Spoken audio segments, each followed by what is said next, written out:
64 teams begin this NCAA baseball championship with a dream of reaching the College World Series. And that road to Omaha, it starts today.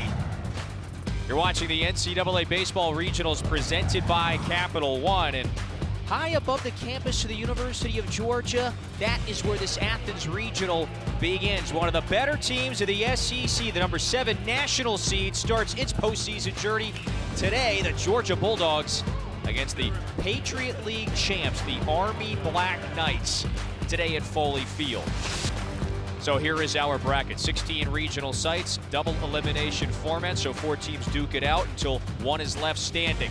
Georgia and Army, our first game of the day, and then coming up later, we'll have game 2, and that features the number 2 seed UNC Wilmington and the 3 seed Georgia Tech. Glad that you are with us at Foley Field today. That's the coach, Bobby Miranda, many years coaching in the ACC. You've coached in this tournament and in Omaha, so you know what this journey is like.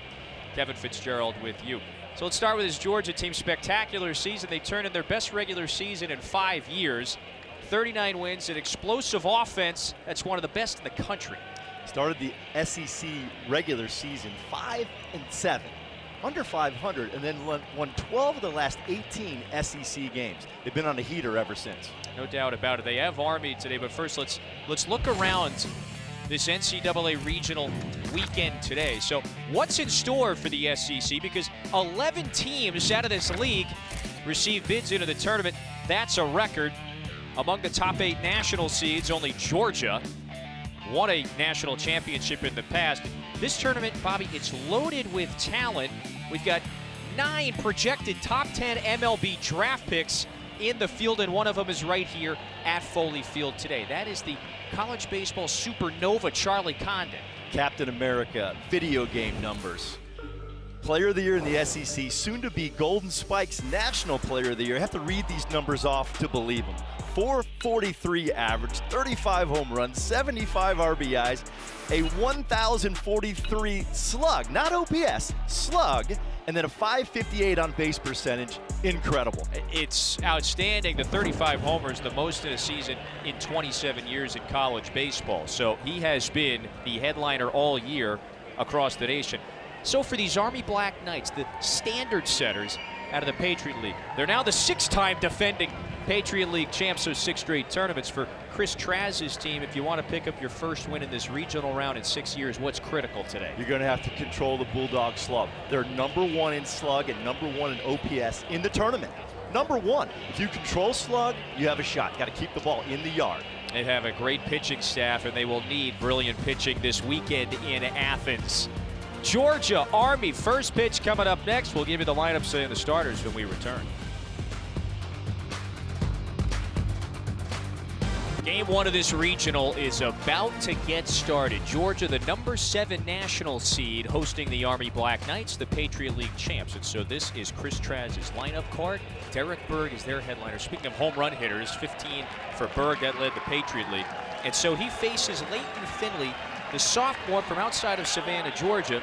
Last year a reliever, this season takes a step forward. He was one of their more reliable arms, especially in the latter half of the season. Wes Johnson talked to us yesterday about him extending his outings. Last year he only threw 3.3 innings as a max, right? Now he's in the starting rotation, really good stuff, up to 97, throws it in there, power sweeper. This guy's got all the tools, like I said, up to 97 miles per hour. The sophomore from Richmond Hill gets this postseason started. Boy, an exciting regional weekend we likely have in store is underway. So first pitch here at Foley Field at 1:07. It'll be Berg, then Chris Barr, and Sam Ruda for these Black Knights. And have won the Patriot League 6 straight years. Finley on the move. And that one hits the outside edge for a strike. So what do you expect just repertoire-wise from Finley today? Fastball, sweeper, and then a curveball. Very, very limited on the changeup. 14 starts this year for the sophomore. ERA, batting average against, right outside the top 10 in the SEC. Berg is an outstanding athlete. We're talking about a catcher leading off for the Black Knights. Talked to several scouts this week. They said he's going to be a pro draft for sure in July and has a chance to play in the big leagues. Yeah, the senior from Conroe, Texas, right outside of Houston. Waits on a 2-1. Well, lets that one miss down and away, so it counts 3 balls and a strike. There's that sweeper right there. It just swept a little too much into the left-handed hitter's batter's box.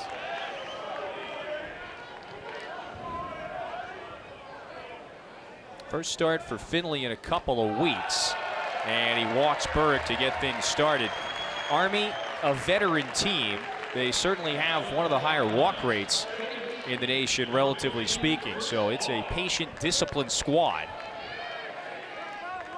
And here's Chris Barr.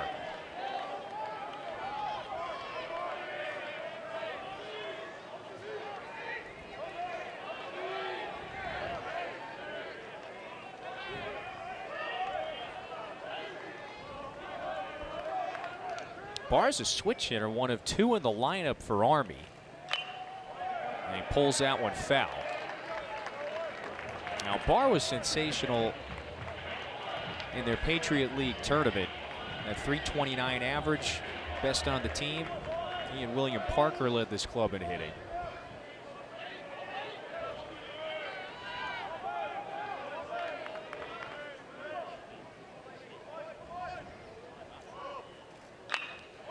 Finley gets him to pull another one down the line, so it counts nothing at 2. This Army program is used to going to regionals. They've been in the tournament 6 straight seasons. And they have a lot of experience.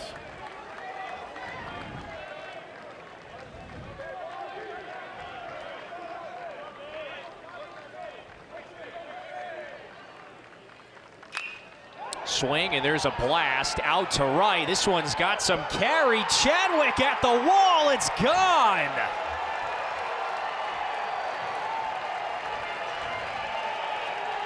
Chris Barr with a first inning blast. It's 2-0 Black Knights. What a way to start this thing. Wow, that ball was driven out of here off a heater on the inner half. Easily making it to the stands in the right field corner. Man, what a statement. Hey, gets the football helmet here. And just a second blast of the year has Army ahead 2-0. We're 8 pitches in. So here's the 3-hitter, Sam Ruda. Well, you just mentioned it. This is by no means any sort of stage that Army is unfamiliar with. And they've faced national seeds several times too, so they're used to the atmosphere. Very confident club coming into this tournament. In the Patriot League final, they beat their arch rival Navy on back-to-back days to claim the championship. Ruda, another experienced senior in the lineup, whiffs at that one. And so if you're Finley, you have to bounce back. Again, the right-hander last pitched a couple of weeks ago. Georgia's trip to the SEC tournament last week was very quick. Lost their first game last Tuesday. So as a team, they haven't played in 10 days. 1-2 on the way. Little outside.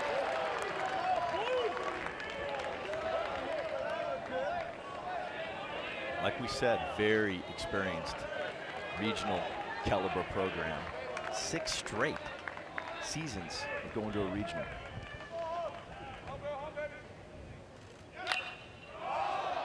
That one's hit up into the air over the right side. Slate Alford has it. So there's the first out. What an explosive way this regional gets started. Barr just turns on it. Yeah, look where that pitch was. Up and in, fastball at 93 miles per hour and deposited out of here in a hurry. Short porch in the right here, Foley Field. Ball will jump that way. Only 314 down the line. Yeah, that is a whole lot of passion and emotion coming out on that side of the field in the opening inning. This is William Parker.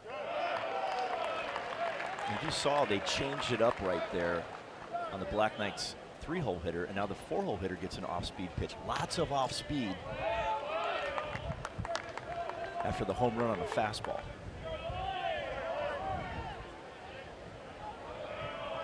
And Finley has been arguably the most reliable starter this season for Georgia, maybe next to Charlie Goldstein, who is still out dealing with some soreness. 14 starts led the team. 69 strikeouts in 64 2/3 innings for Finley. That one's fisted back to the net, foul. Plenty of ability out there. I mean, really good stuff. Definitely an SEC caliber arm on the mound.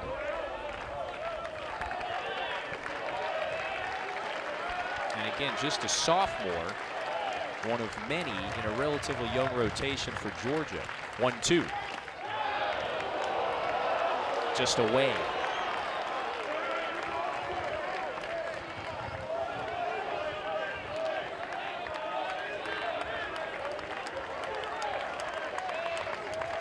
Finley trying to put away Parker, the cleanup hitter for Army.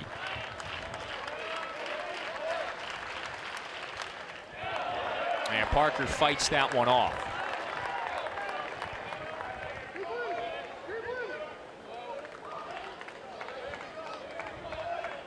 You'll see in tournament play, 2-strike hitting and 2-out hitting will come up huge. And you have 2-strike foul balls, 2-strike hits, that's where the big innings are. Grinding and fighting, scratching and clawing. Yeah, this has turned into a nice battle here between Finley and Parker. So Parker has worked the count full. Tried everything so far. Breaking balls away, fastballs away, fastball in, fastball elevated in this sequence.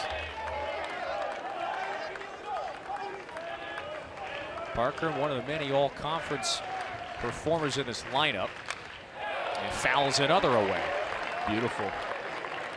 That's what it's all about right there. Grinding at bats, fouling pitches off, putting pressure on the defense.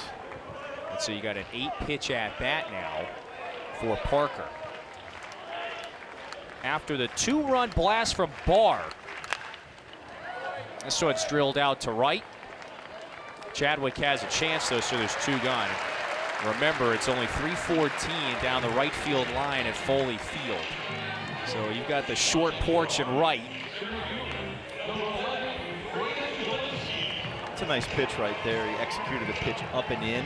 We call it the L. The L is like if you draw an L on your body and then take the L down away from your eyes, you want the ball down and away from your eyes, and you want the ball thrown close to the hitter's body. It ties him up.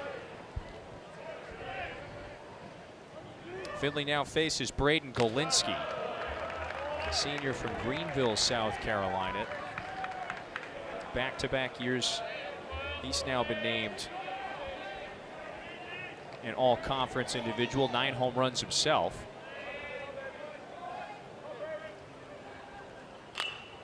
But if you are Army and Chris Traz and his staff, a tone-setting start to this regional. After the 2-run blast from Chris Barr, again just his second of the season, after he came off just a brilliant Patriot League tournament. This one's ripped into the left center gap. That's down for a base hit. So Golinsky is aboard with 2 out.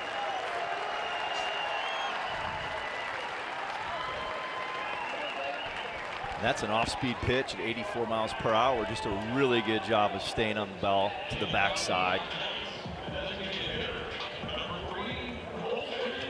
Been impressed with the AB so far by the Black Knights. Well, you already really mentioned, competitive. Yeah, you've already mentioned 2-strike hitting, 2-out hitting. You've got Chris Barr going yard with 2 strikes, and Golinsky with 2-out single. Colson Titus bats next.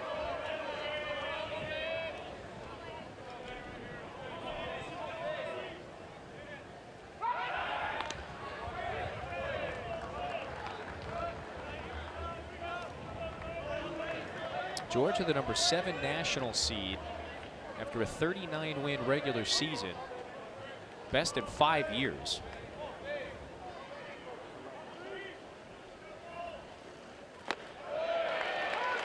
And their explosive offense has led the way. So they have been able to win many high-scoring games. Titus, the junior.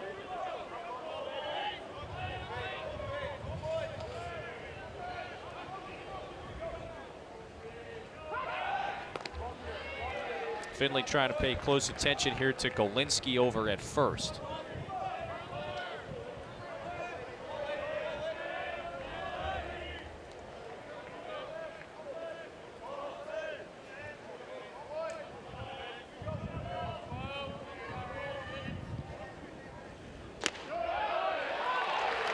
Counts quickly, 0-2.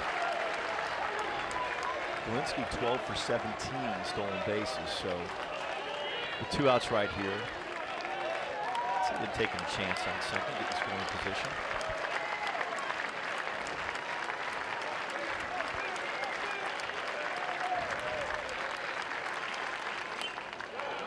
Good off speed that time, topped foul, so we'll do the 0-2 once again. Remember this from last year. We were working our regional at Wake Forest last year. We think of the bases as a football field. First base, you're on your own 20. Second base, you're at the 50. Third base, you're at the red zone. You're in the end zone, and you hit home plate.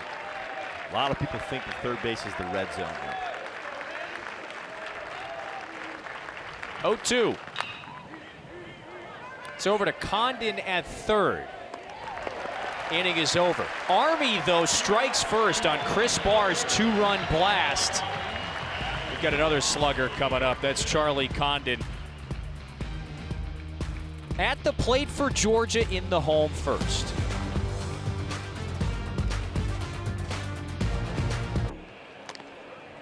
Georgia bats for the first time this regional. Charlie Condon, a superstar of college baseball this year, 35 homers. That's the most in a single season in 27 years. He's not done, by the way. Top third of that order, Collins, Condon, and Phelps. Bobby, this lineup card all year for Wes Johnson, it's been electric. No team scored more runs per game in the SEC than Georgia. The #1 slug and OPS in the field, in the tournament field. So, I mean, this is 2 runs, whatever. They're averaging almost 10. So it's maybe the most challenging assignment of the year for the Patriot League Tournament MVP, Matthew Ronnebaum, who's coming off an 8-inning shutout performance in the championship game. What's key today for him? He likes to pitch to soft contact. He's not a strikeout guy, and he really loves to slow his heartbeat down. A lot of his training he's had with the military, he said, has helped him in that process. Capable arm, though. Really throws it in there. Fastball, breaking ball guy. Slider, curveball, up to 90-91. Really competes. And it's Army with a 2-0 lead before Georgia steps to the plate. Corey Collins hit .360 this year. The senior had a breakout career year. He blasts that one to the track. Boy, just enough room for Addison Ainsworth to make the catch. Collins smoked that one. And here comes, as you saw before, the #1 prospect in America. That's Charlie Condon, with a batting average close to .450. He did that over 55 games. Has had a astounding season, the redshirt sophomore from Marietta. The former recruit walk-on who was redshirted as a freshman, and now wild. Possibly the #1 pick, probably the #1 pick in the nation. Yeah. And again, I want to say this, 1,043 slug. I don't know if I've ever seen that in covering baseball as a coach for 35 years and then playing in college. I've never seen it. There's his numbers once again. Tops in the nation in all of these impressive categories. Ronnebaum serves him up something, and Condon smashes it. Oh, there it goes. Gone. It's a first-inning blast. 36 now for Charlie Condon. 92-mile-per-hour fastball, majestic in the sky. I mean, so high. Upper deck bomb in the big leagues, off the barrel at 109.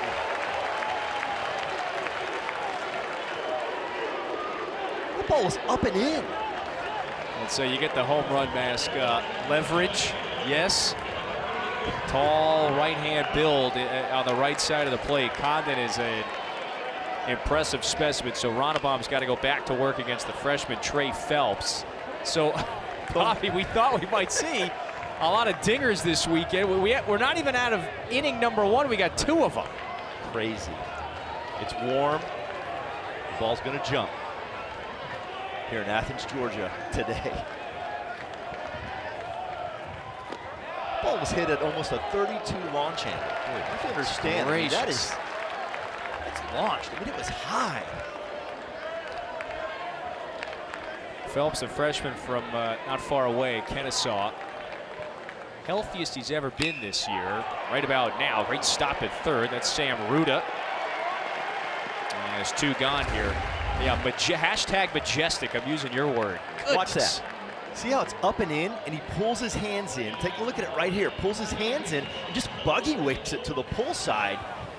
And from our vantage point, it's higher than the lights on those poles in left field. Much higher. And I think he actually got jammed a little bit and didn't hit it on the barrel, believe it or not. I mean, it could have gone farther. It's now 36 home runs.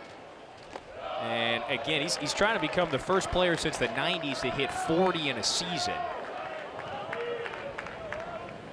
The 36, an SEC and Georgia program record. This is Slade Alford at the plate now with 2 gone. This guy does it all for the Bulldogs. Plays all over the place, outfield, infield. Played second, third. Swiss Army knife facing the Black Knights today. Yeah, facing Ronnebaum, who's a 5th-year senior, at least athletically. Spent a couple of years at a junior college, and then 3 years ago joined the Army program. Boy, Alford's having a tough time holding on to the bat. It's the 2nd time that it's slipped out of his bottom left hand there. 2-2 on the way. It's off the outside edge.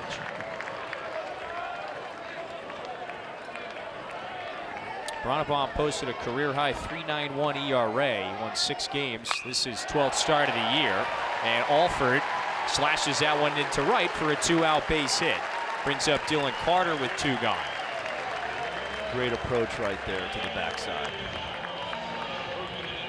So, by the way, again, 36 home runs. He was tied for the 6th most in NCAA history. Now he's all alone. Again, Bobby, it's just a matter of, how many names is he going to leapfrog, potentially even just this weekend, as he's trying to, this quest maybe to hit the 40 club, which, as you see, only a handful of individuals have hit 40 in a season. Carter wears that one on his back, so 2 on with 2 out in the 1st.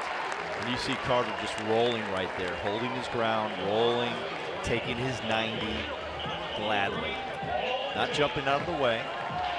Now, talked to Wes Johnson yesterday. He said, there's only one guy that I'm okay with jumping out of the way. That's Condon. Yeah, right. Let's keep him healthy so he can hit 40. Well, now as a team, it's 141 homers. Another program record for Georgia. Here's Paul Tates. It's one of the many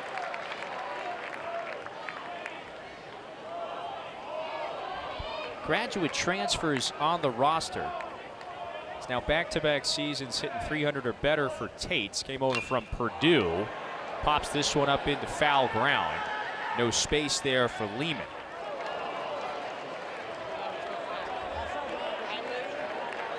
Tates hit 10 homers last year at Purdue. Previously a second baseman, but has largely been in the outfield this year for the Bulldogs. And so Ronnebaum is just trying to get out of this 1st inning with a lead. 1-1 on the way. That one snaps the outside edge. So 2 strikes here on the number 6 hitter in the Georgia order.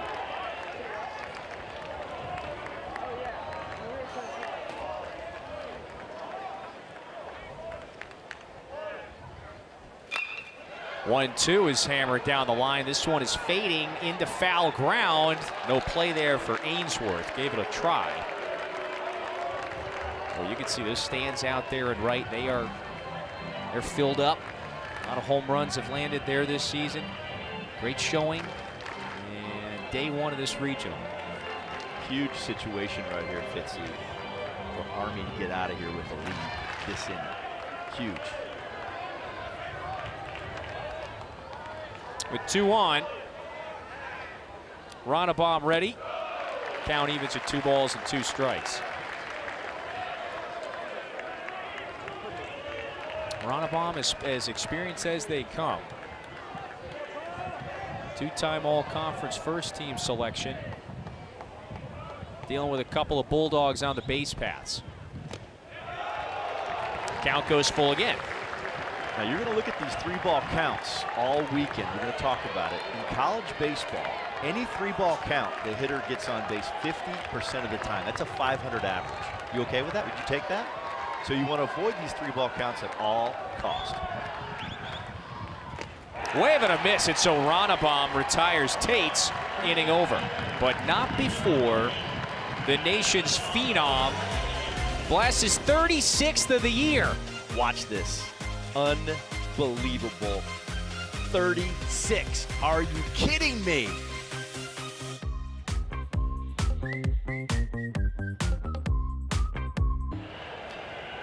So these Army Black Knights, they win the Patriot League once again. 6th straight crown.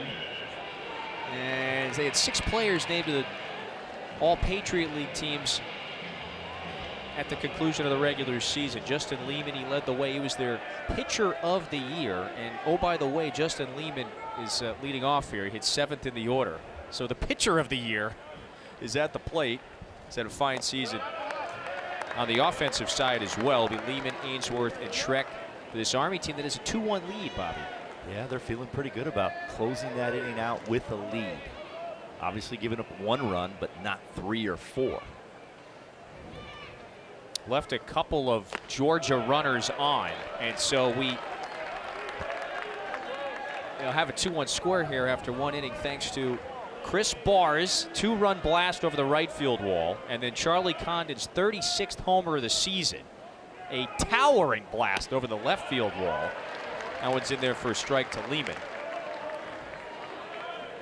And I'll say it again, kind of got jammed a little bit. Seriously. Didn't get all of it, Yes, huh? I'm telling you. Yeah.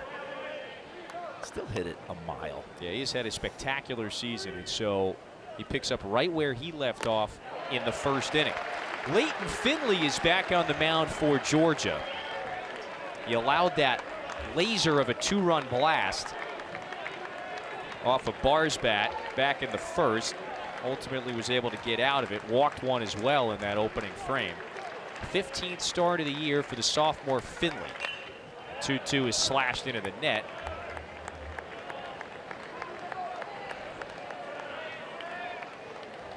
Finley, it's been an interesting season how it's unfolded.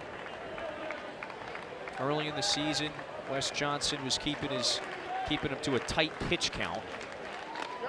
Count goes full, but lately, Bobby, he's been going deeper into games, 5 or more innings now his last 6 outings, though he hasn't pitched in 2 weeks.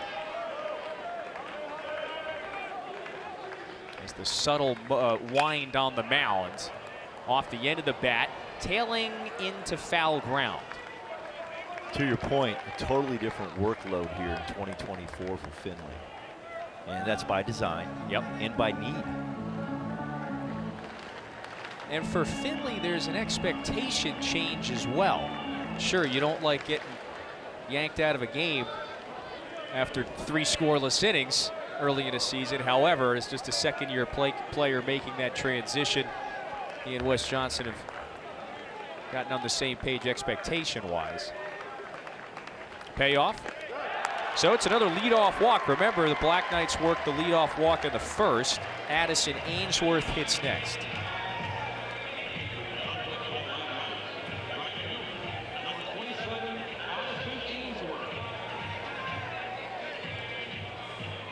Finley's already at 36 pitches through 28 in the first inning. The Black Knights are just grinding out at bats.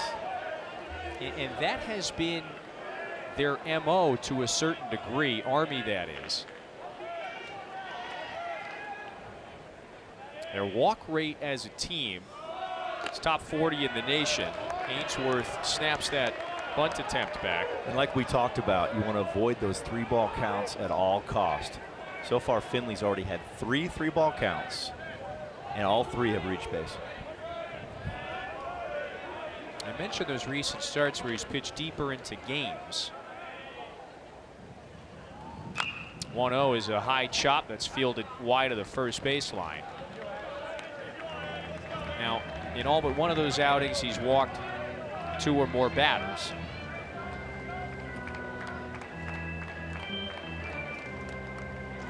He's hovering around 92, 93, not seeing that 95, touch 97 that we've heard about. Yep.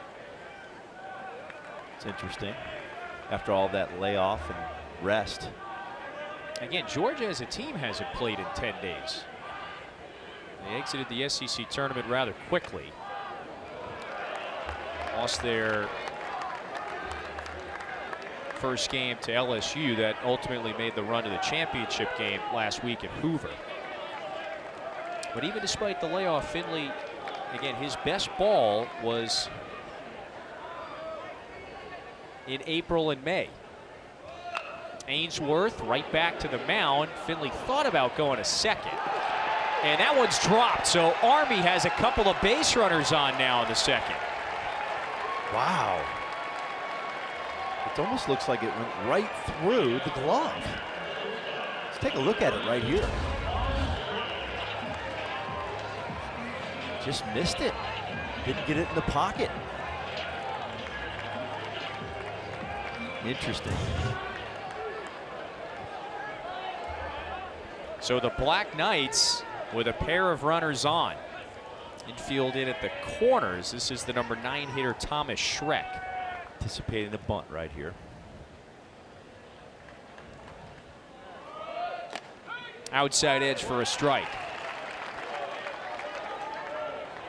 This Black Knights team, it's amazing when you think what the average day is like for these cadets. You know, they have embodied a resilience all season. First maybe month of the year they played 500 ball. But the last couple of months, they have been very consistent. Finley does get the lead runner at third. And so Georgia at least partly makes up for a prior transgression here. So still 2 on, but 1 out. So not a very good bunt. You got a bunt to the third base line, bunts it right back to the pitcher. Finley's like, wow, it's right back to me like a ground ball. Throws him out at third easily. Really hesitated. Would have had him by a lot if he just threw it right away. Sure. Still, not a tough play. Well, he wanted to get Lehman at second. Instead, tried to get the shore out at first. They finally, ultimately, do knock him off the base paths here. And so there goes Wes Johnson. Brings the infield in. A quick second inning conversation here.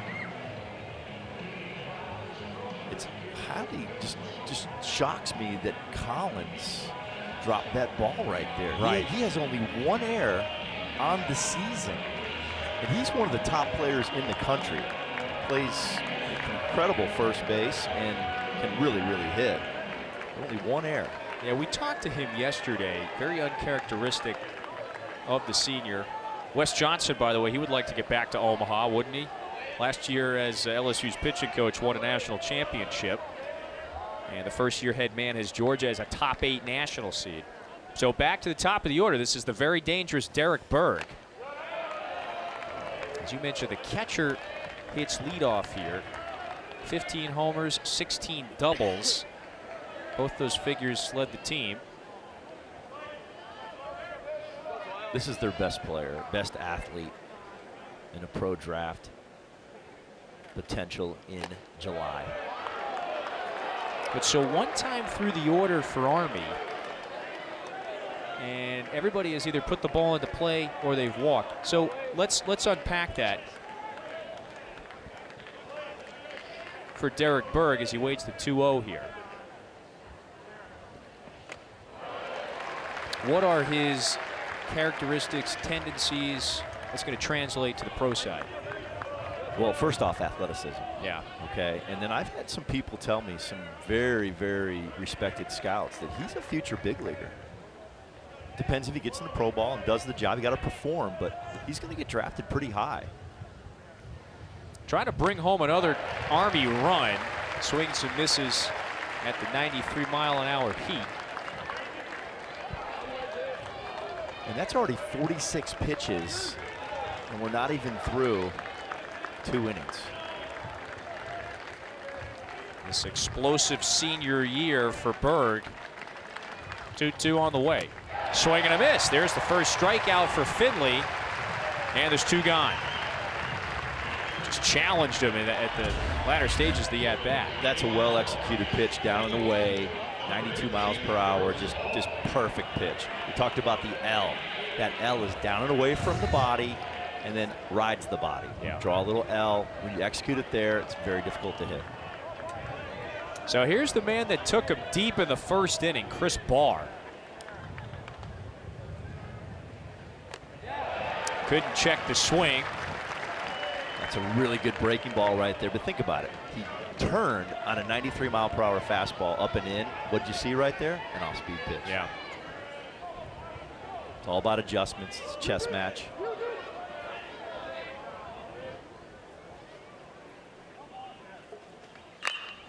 Barr rips that one to right. Chadwick has it, so inning over. Army gets a couple of runners on, but they leave him there. It's 2-1 Black Knights.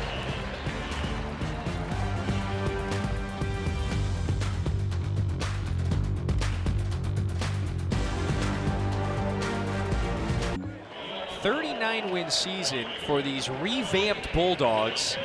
They just posted, Bobby, their best regular season in 5 years. They're a national seed once again. They got the best hitter in America hitting second in the order. Fine year in Wes Johnson's first as the head coach. Well, it's about great players, but also that man right there, tremendous leader, tremendous coach. I mean, you're talking about a guy that was in the big leagues as a pitching coach, longtime SEC coach, Arkansas, Mississippi State, played for a national championship at Arkansas. Yep. Had a national championship trophy in his hands last year in Omaha with LSU. And now he's doing it here in Athens. This guy is the real deal. And former high school coach came up the hard way. In Arkansas, Blue collar, baby. Love it. The 1-1 is on the way here to Clayton Chadwick. Flares that one into left center. Parker runs it down. So 1 out for Matt Ronnebaum in his second inning of work on the hill for Army. There is a, go ahead, Pete. I was going to say, that's what he's into right there. Early action, soft contact. He wants the ball put in play. That's when he's throwing his best. For this Georgia team overall, it was interesting. I think the expectations, at least externally leading up to the year, they were a little murky. We'll see. Not a lot of folks maybe covering the league expected Georgia to do that much. They brought in a lot of transfers, several freshmen, more than 24 newcomers. And again, they finished the regular season one of the better teams, not just in the SEC, but in the nation. Yeah, number 7 national seed. And they got swept in their first SEC weekend. Oh, ooh. One runs up and in on Gonzalez, so the catcher gets hit. Ouch. 91. He rolled perfectly on that, though. That's how you do it. You roll instead of jumping out of the way. You jump out of the way, your hands get into the strike zone, and your hands might hit that. That's when you break bones in your wrist, your forearm, stuff like that, your fingers. Did a good job on that pitch. Well coached. Yeah, second Georgia batter that's been hit by a pitch. Fernando, pardon me. Tough dude, 4-year catcher behind the plate. Take a look at it right here. He's trying to pull everything in and roll right there. He's a little late doing it. Almost hit him. Looked like chest. Yeah, it looked like it did hit him on the wrist there. Ronnebaum bare hands this one, so Branch is out. And Gonzalez is now into scoring position. So we flip it back to the top of the order. This is Corey Collins, senior from Sewanee. In a lot of ways, Collins embodies, really the vibe of this team this year. There's just been a greater attention to detail on the mound, at the plate. Great story right here. Leads the nation in on-base percentage. And this is a huge moment right here. You do not want to pitch to the National Player of the Year who's on deck. But you're looking at one of the top players in the country right here in Collins. He's outstanding. And he has a higher OPS with runners in scoring position than the National Player of the Year. They shade the infield. Collins hammers it on a line out to center, and so Army does strand a runner. And they protect the 2-1 lead in our first game of the day at the Athens Regional. Welcome back to the NCAA Baseball Regionals presented by Capital One. And a packed Foley Field. Day one of this Athens Regional. The road to Omaha is officially underway. Army with a 2-1 lead over the number 7 national seed, that's Georgia. Remember, later tonight, we got UNC Wilmington, the CAA champs again. They've been the preeminent force in that conference for a couple decades now. And then Georgia Tech, the 3 seed, the Yellow Jackets, they find themselves in the tournament field. And so they will make that 70-mile journey from Atlanta here to Athens. Face UNC Wilmington later. Sam Ruda leads it off for Army in the 3rd. That's already Finley's 50th pitch, and we're not even through 3. It's a lot. Well, he gave up the 2-run homer to Chris Barr in the 1st, and a couple of base runners were aboard last inning. Just to put that in perspective, when you're a pitching coach at this level, what you're looking for, the goal, the minimum goal on pitches per inning is about 15 inning. Sometimes you'll accept 16. So he's got a lot of catching up to do. He needs an inning that's maybe under 10 pitches. But the Black Knights are having no part of that. They're grinding out at bat so far against Finland. He's already at 51 pitches, not even through 3. Yeah, they've worked a couple of walks and have put just about everything into play. And you've got, again, veterans scattered about this order, just like Sam Ruda, grew up outside of Philadelphia.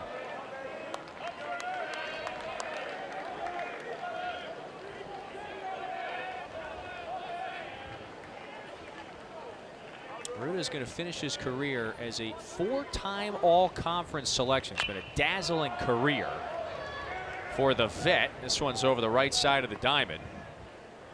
And so a quick out here for Finley in the 3rd. William Parker, the cleanup man, is coming up.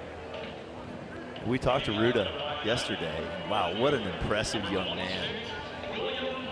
They are amazing. The 3 from the academy that we met with yesterday just blew my mind on how smart they are, intelligent. Those are America's finest right there. It's impressive. Makes you a little self-conscious. I'll raise my hand on that one there. Parker slashes that foul. How about their majors that they were talking about? Yeah, remember, Bimo, I know you get up at 0600 hours, right, on a regular basis. That's when the day starts for these cadets. Formation at 6:45. 4,000 cadets eating at the same time, and it takes 25 minutes in uni. They said when they get to the baseball field, it's more of a relief. It's more of an escape. Yep. What were you going to say, partner? Well, it takes you at least double that time to finish your sandwich over here for lunch. 0-2 on the way. Parker watches that one miss wide. But you're right, Bimo, it's a very regimented schedule. Chunk of time for classes in the morning, then lunch, chunk of time for classes in the afternoon. And right, baseball practice every day at 3 o'clock. That slash foul down the line. And even Coach Traz talked a lot about that, where, hey, he understands how demanding the schedule is on a daily basis. He goes, look, we got a 3-hour window for practice. We don't often use all of it. But whatever the formula is, it's worked. It's hammered in the air. It's fading into foul ground. Who wants it? And it's off of Collins' mitt. It was a long run for Alford, the second baseman. Chadwick came in from right. And so life here for Parker. You have that little fence that jets out down the line here at Foley Field, and it really, Collins knows that's there. I mean, it's staring him right in the face, so not an easy play. Yeah, the fundy on that is you want to get to the wall as fast as possible. Right. He kind of drifted a little bit, but he knows that that jets out where the bullpen is, and wouldn't be fun to hit that, that's for sure. It's a good illustration there of foul ground. This one's in the air, lifted out to left center. Carter has it lined up, so 2 gone. Golinsky bats next. You know, you got a lot of foul ground, again, to that point, you know, halfway up the right and left field lines. So there's a lot in play in foul ground adjacent to the diamond and then behind home plate. Right, and then down the lines where the bullpens are, it just jets out toward the field quickly.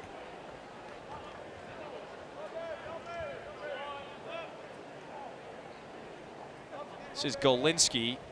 This is one of 2 switch hitters in the order. Army's got a pair of them, and Golinsky is now 2 for 2. Good job of hitting right there through the middle of the field.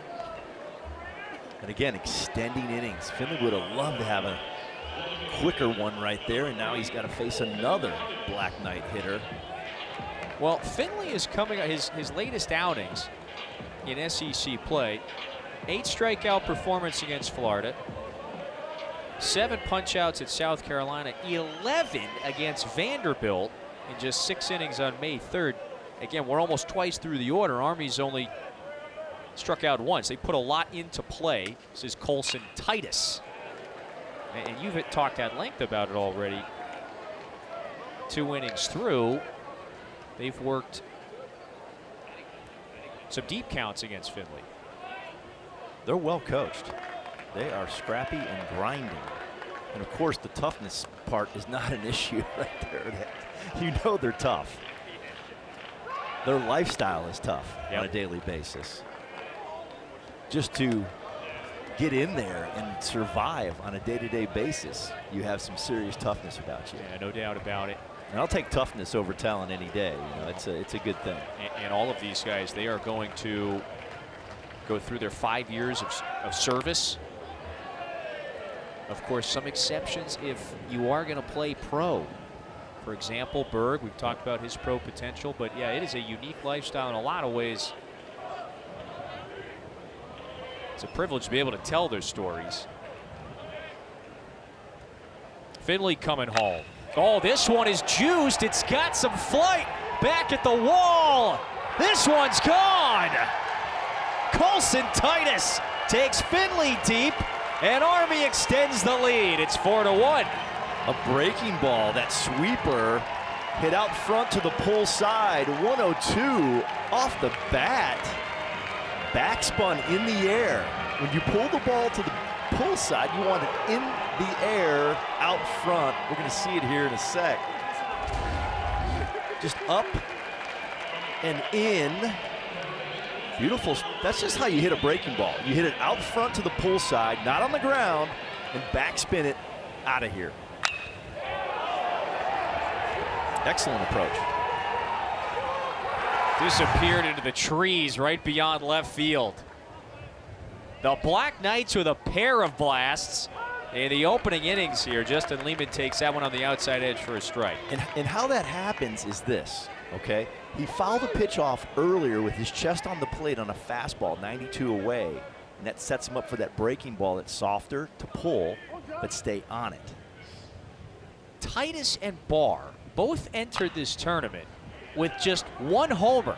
They each have their second, and Army again, a little 2-out magic, and it's a 4-1 lead for the Black Knights through 2.5. Charlie Condon, he leads it off for Georgia when we... Go ahead. Folks, if Charlie Condon is in your area, go see him play. A monstrous blow into the parking lot. Charlie Condon continues to amaze. The All-American has done it again.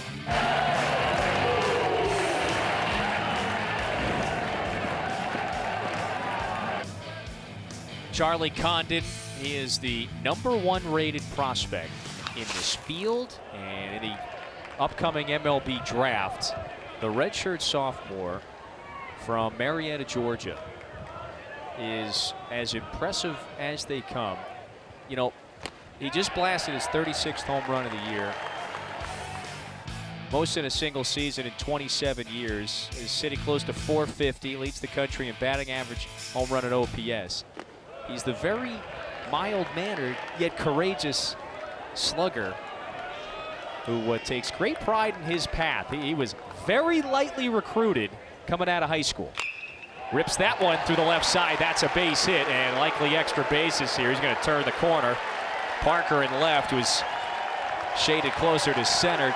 2 at-bats, 2 extra base hits. He continues. What a stud. We talked about toughness over talent. He has toughness and talent. That's even better. Ball smoked to the pull side. He knows what he's doing. He can fly. Boy, he's got a great gait when he got to second right there.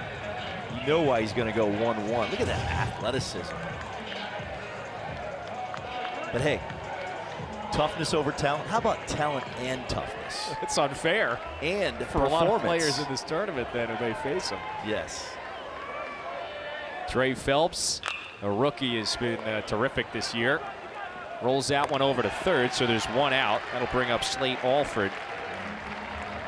It's mind-boggling to think that, again, he redshirted his true rookie season, but very disciplined. That could mess with a lot of hitters. And he said, you know, during that season, I think I really sharpened that mental toughness. You know, he wanted to be out there, wanted to play, but still put the work in every single day. It was interesting to hear him detail that yesterday when we talked to him. Alford trying to bring him home from second. We talked about it yesterday. The adversity was preparation for greatness. You know, the more adversity you go through, the more struggle creates more strength. Yep. And he's a beautiful example of that. We have got some impressive home run hitters in this regional. Alford's another. We've got 7 players that have 15 or more homers. Army has hit 2 today, and they've got the 4-1 lead, mind you, in the home third. Alford pops that one up, going towards that jagged section of the fence down the line into the bullpen. So Alford has to protect with 2 strikes. You know, a big quote that Charlie told us yesterday when we met was, everyone's on their own timeline. Yep. Some guys have a quicker timeline, some guys it takes a little bit longer, like it did for Condon. And he says, hey, that's okay. What's the timeline for this weekend? Does he hit? I think he's getting a 40, by the way, this weekend at the rate that we've seen it. Well, you got to have some serious toughness about you when you just sit there for a season and watch your team play, and you can't get on the field, and you're just sitting in the dugout the whole year. Yep. And then look where he is now. So his timeline's worked out quite well for him. 2-2. Slapped foul again. And he's just beginning. I mean, he's just starting to tap into his potential. I mean, there's a lot of great baseball ahead of him for many, many years. That's a live body athlete right there. It's been a lot of fun the last couple of years just watching this home run race, if you will, between he and Jack Caglione at Florida. Ronnebaum, and that one is tapped into right, a base hit. Condon gets the wave. He scores. Slate Alford with a base hit to right. Just threw the barrel of the bat at it. And they slice into the deficit. That's beautiful right there. Putting the ball in play, you create pitch, you create pressure, and that's what it's all about. A strikeout's a 0, but look at that. Just put it in play, get you an RBI to the backside. That's where they live. Through the middle and to the backside. That's where the RBIs live when men are in scoring position. That's wonderful. Yeah, that's a good pitch there from Ronnebaum. Now it's the 5th-year senior Dylan Carter. That's the 2nd time he's been hit right on the back. So you have 2 aboard here. Carter showing how it's done pitch right there. I mean, Collins leads the SEC in HBPs with 25. Carter only had 3 coming in. Now he's at 5, so he's trying to catch up in a hurry.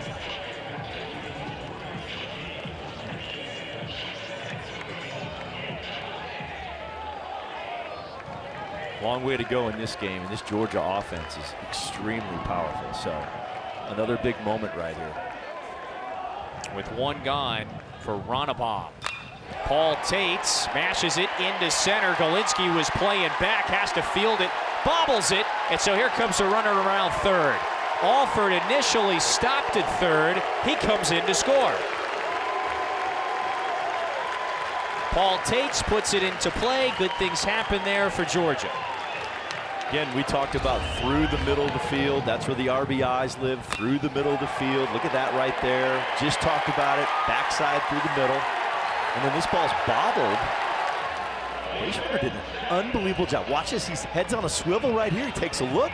He sees it on his own. Doesn't need a third base coach. That's how you keep your eyes up and pay attention. That's well coached. Outstanding job right there. So Georgia answers the two that Army scored in the top of the first. That's in for a strike to Clayton Chadwick. Again, Georgia has won a lot of high-scoring games. Scored the most runs per game in the SEC.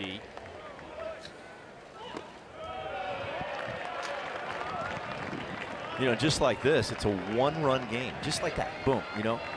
We were talking about the two-run homer last inning, and all of a sudden, here come the Bulldogs, only down one, with a lot of game left. Check swing, and that one's off the knob of the bat. It's foul. That pitch was way in. It had a little cut on it. The 89 just really got in. Well, I'll underscore the point that you brought up. It's a long game when you play Georgia. Oh, yeah. Well, when you lead the country in slug and OPS, that's the field. I mean, the field, they're second overall for the season in the whole nation, and #1 out of the 64 teams that are in. Yep. You're doing something right offensively, that's for sure. And it was a whole lot of guys like Chadwick, for example. A lot of experienced fifth-year seniors. Chadwick came over from Sam Houston State. Bounces it right back to Ronnebaum, trying to start the double play. 1-6-3 inning over. And so that is a big one for the Black Knights after Georgia scored 2. PFPs, the old 1-6-3 right here. Back up the middle, knew what he wanted to do with it. Perfect feed, double play, huge. Welcome back to Foley Field, game 1 of the day, and it's Army with a 4-3 lead over the #7 national seed, Georgia, in Athens. We've got the second-year head coach with us. That's Chris Traz. Coach, we appreciate you taking a moment here. And boy, let's just start with what we've seen. A couple of long balls from your offense here. Barr and Titus go deep. I would just be curious, how would you describe the feeling, passion right now in that dugout? Yeah, no, I think they've done exactly what we wanted to do, which was we kind of had to punch first, and we wanted to be really aggressive. And from Derek's walk to Chris's home run, that's as good as we can get to get into the game. I think there's nerves in these games, and if we can be the aggressor, it kind of calms things down a little bit, and those guys have been great. Chris, you guys are grinding out at bats. Just very impressive. Your chest is on the plate. Is that your system? Fouling balls off and grinding at bats? Yeah, it's Army, man. So they've got to be tough. And when we get into 2 strikes, that's when we can show some physical and mental toughness. And these guys have executed pretty well. They're seeing the ball well and kind of extending at bats. If we can kind of put together a couple more, I think we can get into the pen and who knows from there. Well, showing off some power, too. Yeah, the 2 little guys, right? Colson, I think, had 1 on the year, and then Chris Barr. But, these environments, these guys are ready for them. And, we play in some conditions that aren't conducive sometimes for some power. This is a pretty good day to hit. So our guys were excited. What are you looking for Ronnebaum to do the rest of the game? Yeah, I think he's doing a good job. I mean, we know that they're going to score runs, right? This is just what they do. So I think Ronnie's done a good job of not letting the innings get away from him. Like that inning right there, the double play, that can easily spiral into a 4 or 5 run inning. And, he did a great job of getting the double play ball, and him and Shrecky turned it. And that's huge, just to extend his outing, too, and keep his pitch count, within reason so we can keep him going. Great, outstanding. Yeah, it was a critical double play there. You got Schreck, by the way, at the plate here against Finley. Well, Coach, one or two more here. I just want to underscore something that you brought up a couple of moments ago. You talked about just the poise. You know, we saw your team yesterday. We've seen the start today. There has been this embodiment of just a very poised, composed, very courageous group.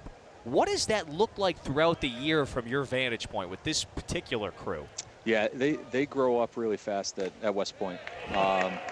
You know, with what they do on a daily basis, these freshmen that have been through 1 year, they act older than they are. And in these situations on the field, I think they can parlay, you know, a little bit what they've learned, you know, at West Point day to day to what they experience on the field. And this is the payoff for a great season. So, you know, we've got nothing to lose and just lay it out there. They've been loose, they've been excited, and you know, so far, you know, we've got into the game, and that was the big deal. And again, resilience and toughness and engagement, focus, energy, all the things that make these players really good that has been on display. No surprise to hear loose and ready to go. Coach, we were so impressed with our meetings yesterday with your young men in that dugout.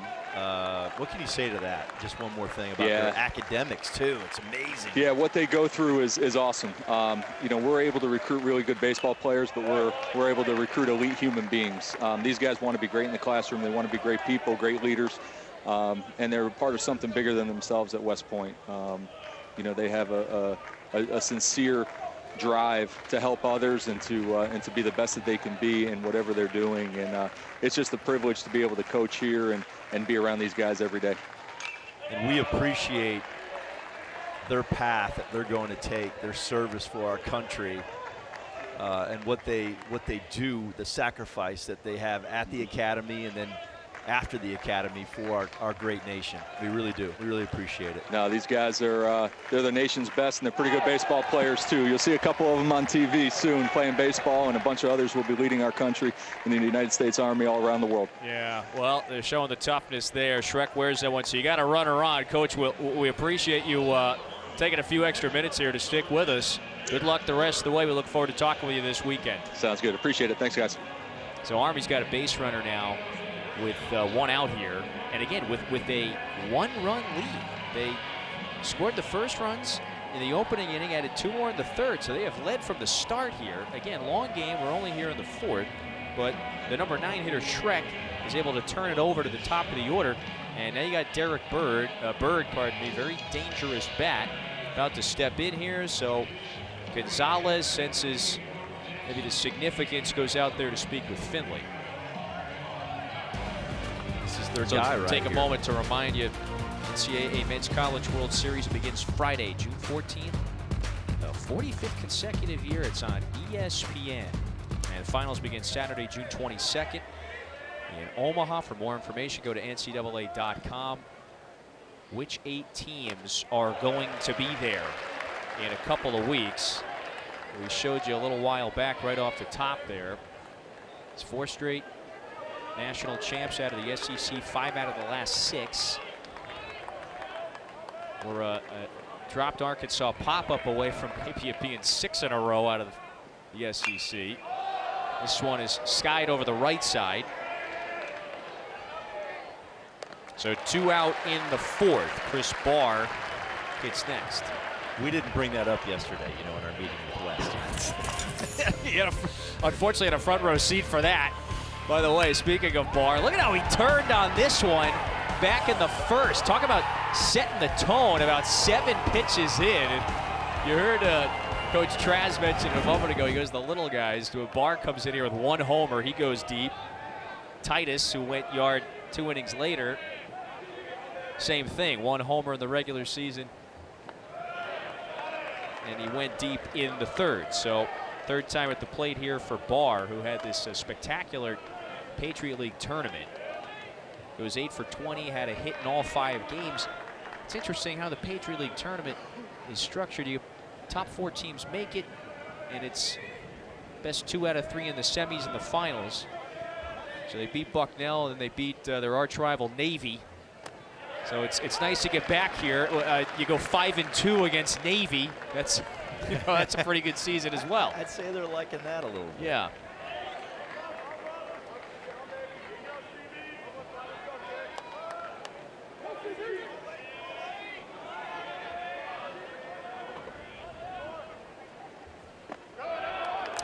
mentioned it before, Finley changing the approach the second time around against Barr. Got him to fly out to right in the second.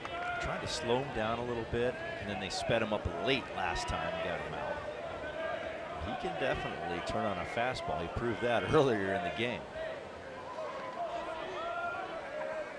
Finley, the sophomore from right outside of Savannah. Barr rips that one into the dugout, into the bullpen. Barr's got some somebody bat made a speed, catch man, down on the inner half. He has got some serious bat speed on the inner half.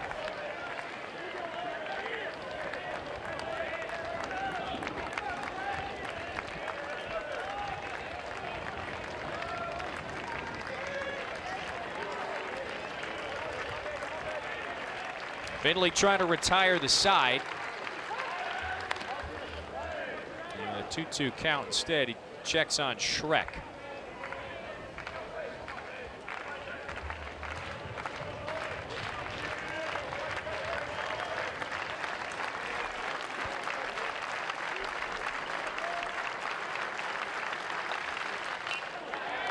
Tap foul. Really throwing Barr a lot of off speed. And then when they throw him a fastball now, they're trying to go way in. And the way he can barrel it is to hook it foul. That fastball that's way in like that, they're trying to set up some off speed away.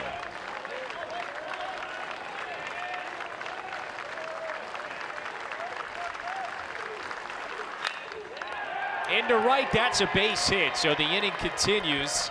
Barr has his second hit of the day. And again, more 2-out hitting from this Army team. Sam Ruda, the number 3 hitter, is coming up. And that was a changeup, like we talked about, away, but it was up in the zone. And Coach Johnson is not liking what he's seeing right here out of Finley, facing the Black Knights. So looks like there's going to be a change.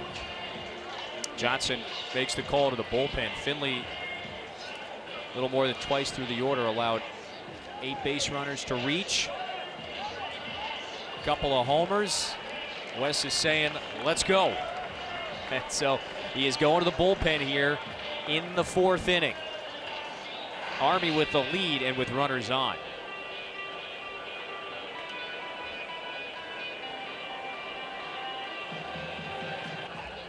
So Leighton Finley's afternoon is over after 3 2/3 innings. He allowed those two-run homers to the Black Knights. Couple of walks, hit a batter, gave up 5 hits. So a lot of runners are on the base paths, including 2 that are out there, with 2 out here in the top of the 4th. And it's Brian Zeldin, the right-hander, who replaces him out of the bullpen, the 5th-year senior. 92 to 94, good heater. But his breaking ball really spins. I mean, he can spin it at 2,700 RPMs to 28 max spin. Now, I want to put that in perspective. Average major league spin on a breaking ball is about 2,500 and change. Yeah. All right. So he spins it above major league average.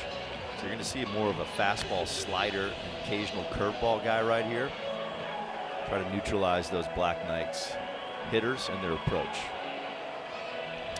Well, he earned his degree in healthcare marketing and finance at the University of Pennsylvania. So he got the Ivy League degree, had 1 more season of eligibility, and is one of the many first-year transfers on this Georgia roster. You saw the numbers there. Pitched to a 5.59 ERA in 20 appearances during the regular season. And so Zeldin is going to face the heart of the Army order here. Sam Ruda steps up for the 3rd time today with 2 runners on. Nice view. Threw his last warm-up pitch to the backstop, which was quite interesting. Vaughn-esque, yeah. Look out for the bull. You've seen the movie Bull Durham, which is the best baseball movie ever. Most realistic. Kevin Costner. Check it out if you haven't seen it.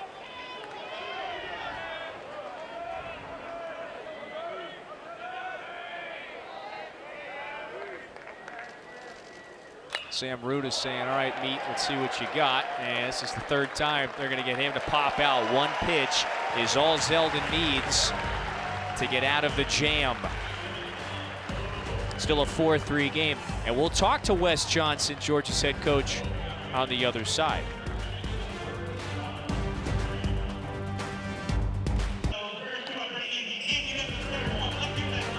Game one of the day, Athens Regional has just getting started here. It's Army 4 and Georgia 3 in our first of two today. We have the first-year head coach, that's Wes Johnson. He is with us here. Coach, thanks for taking a moment to put the headset on and talk to us here. So a couple things to cover. Let's start with the man who got the offense started here for you. You've watched Charlie Condon all year, 36th home run. In your viewpoint here, how is his season unfolded? What's it been like to watch him work at the plate? Yeah, I mean, it's impressive. It's quite frankly the best college hitter I've ever been around. His plate discipline, just his mind. You know, he's and then he gets off his A swing a lot. So it's been a lot of fun to watch. Wow, that's a big statement right there, Coach. We're talking about Tommy Tanks, Tommy White, and Dylan Cruz last year at LSU. Let me see this play. Yeah, okay, so you got a leadoff base runner here. Leadoff base runner, those are good. There you go. Gonzalez is able to leg that one out, forces the wide throw. That's a big statement, though, Coach, and I like it. Yeah, you know, guys, I'm talking about in the batter's box, too, right? You know, I mean, obviously Dylan's a very dynamic player, really a premium defender in center field, can really run and throw. I mean, and Charlie, you know, can really throw as well. But, yeah, you talk in the batter's box, I haven't had one better. Yeah, we're all impressed for sure. Coach, what's the plan moving forward to defend these scrappy Black Knight hitters? Well, we got to get ahead. You know, I mean, you look, we're behind, we're walking, you know, we've walked some guys, hit some guys. You know, it doesn't matter who you're playing. When you put base runners on for free, you're putting yourself at risk, you know, for a big inning or for a home run, especially in our ballpark. And, you know, tip your hat to them. They've got off two really good swings with guys on base. And we got to do the same. We got to quit chasing. We've had a few guys get a little excited, a little early, and we just got to slow the game down. Yeah, the guys look pumped up. They're trying a little bit maybe too hard. Is that what you're thinking? And yeah, get back to your normal approach, and good things will happen for the Dogs. Yeah, we just got to slow the game down. It's a long game. There's a lot of outs left on both sides. And slow down, have fun, and enjoy it. Outstanding. Yep. Outstanding. Coach, we appreciate Good luck, the Coach. time. We'll let you, by the way, you got a runner in scoring position now. Thanks for taking a minute to do this. All right, thanks. Go Dogs. There you go. So Gonzalez puts it into play. Legs out the wide throw after the wild pitch. He's now in scoring position. Nobody out here in the fourth. Well, he's on the 50-yard line. We talked about the football field earlier. Yep. He's now on the 50-yard line, halfway home. This is Colby Branch, the sophomore. Did offer that time, so now 2 strikes on the number 9 hitter. He bounced out back to Ronnebaum in the second. I think that's a good point that Coach Johnson brings up. You know, sometimes when you're the home team, first game, big crowd, big game, you try a little too hard. You know what I'm saying? Yeah, Ronnebaum, by the way, gets Branch with that one, and so Berg holds on to it. There's one away. And we'll flip it back to the top of the order to Corey Collins. It's a nice pitch in the strike zone. Very good slider with depth. Ripped it 82 miles per hour. Had great depth. Spun it at 2,600 RPMs. It's a quality breaking ball, above average major league breaking ball. Yep. Collins, slugger on the left side. It's interesting to hear that vantage point too. Georgia, the favorite in this regional. You're at home, comfortable place, and yet sometimes you never know. Things can be a little tense right out of the chute. Collins hammers that one into the net. This is the X factor right here, Collins. Everybody talks about Condon. We all know he's the best player in the country, period. Captain America, Superman, whatever you want to call him. Collins is the heart and soul of how they run their offense. He's the catalyst. He gets on base, leads the country in on base percentage. This guy's having a great year. And he's outstanding with runners in scoring position. 1,300.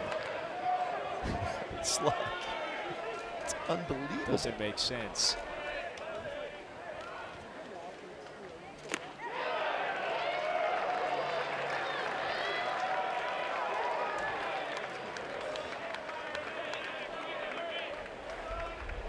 I'm sorry, his OPS is almost 1,400 with runners in scoring position. His OPS is almost 1,400. That is amazing. To put that in perspective, Charlie Condon is at 1,276.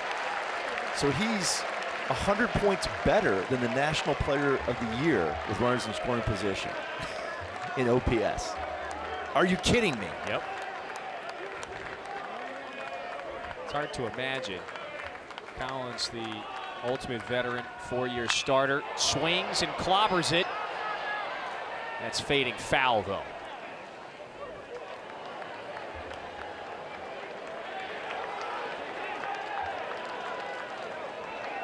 Collins has said this senior season he has just played free.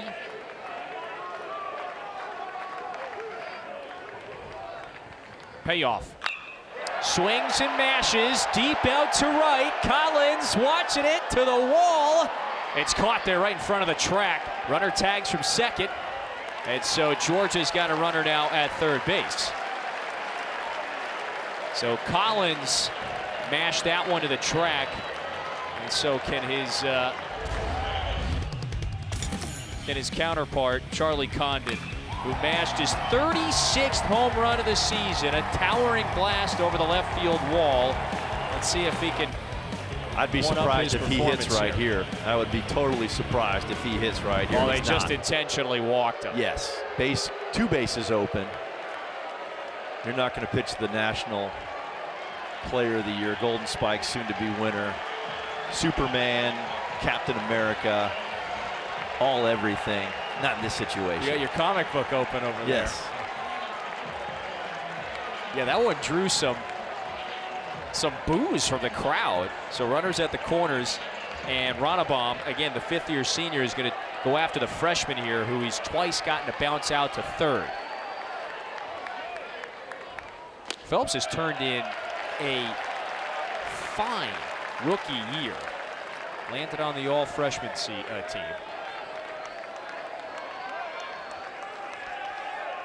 Hit .357 in 28 starts. Hit 9 homers himself. Takes that one and a snap throw down to first.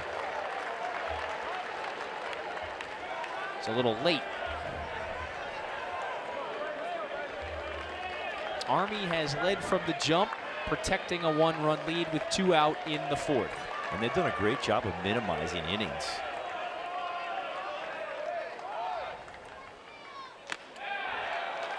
No team has had the outside edge. No team has had a big inning yet. Okay, that's 3 runs or more. That's considered a big inning in baseball. 2s and 1s so far.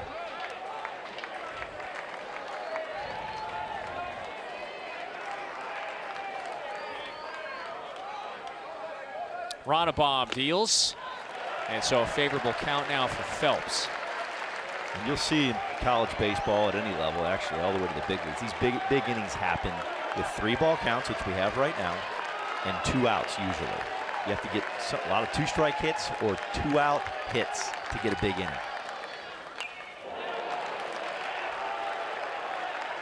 And we're still in that 3-ball count mode, which said earlier you have a 50% chance at the collegiate level to reach base somehow, some way.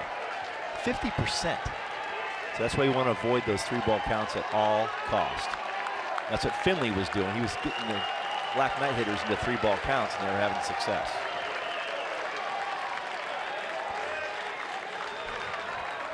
Big pitch with 2 out. That's down and away, and so the bases are loaded now for Georgia. Successful 3-ball count offensively right there. Fouling some pitches off, working the count, grinding. That's when the Dogs are at their best. That's the offense that Wes Johnson wants to run. Now, that's the first unintentional walk issued by Ronnebaum. But again, he had hit 3 batters as well to this point. And so now a 10 spot for the Patriot League Tournament MVP, who, remember, last time out against Navy 10 days ago, 8 shutout innings in a game that clinched the championship. So Traz has got everybody on the mound here for a conversation. You get the cleanup hitter, Slade Alford, coming up. And like we said earlier, this will be very interesting to see. So far, Army has minimized in every situation they've been in, getting out of it, not giving up the big inning.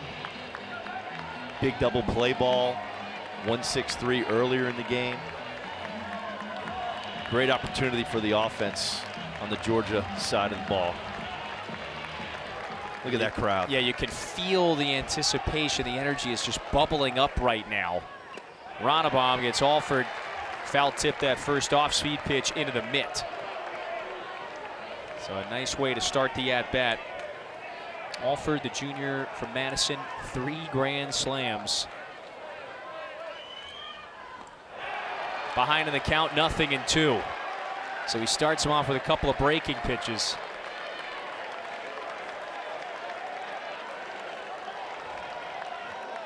And he can spin it, man. We talked about it. 2,600 is a legit breaking ball. 2,600 RPMs. Alford waits, swings, lines it to short. Inning is over. So the Black Knights strand the bases loaded. Ronnebaum gets out of it. It's 4-3 Army after 4.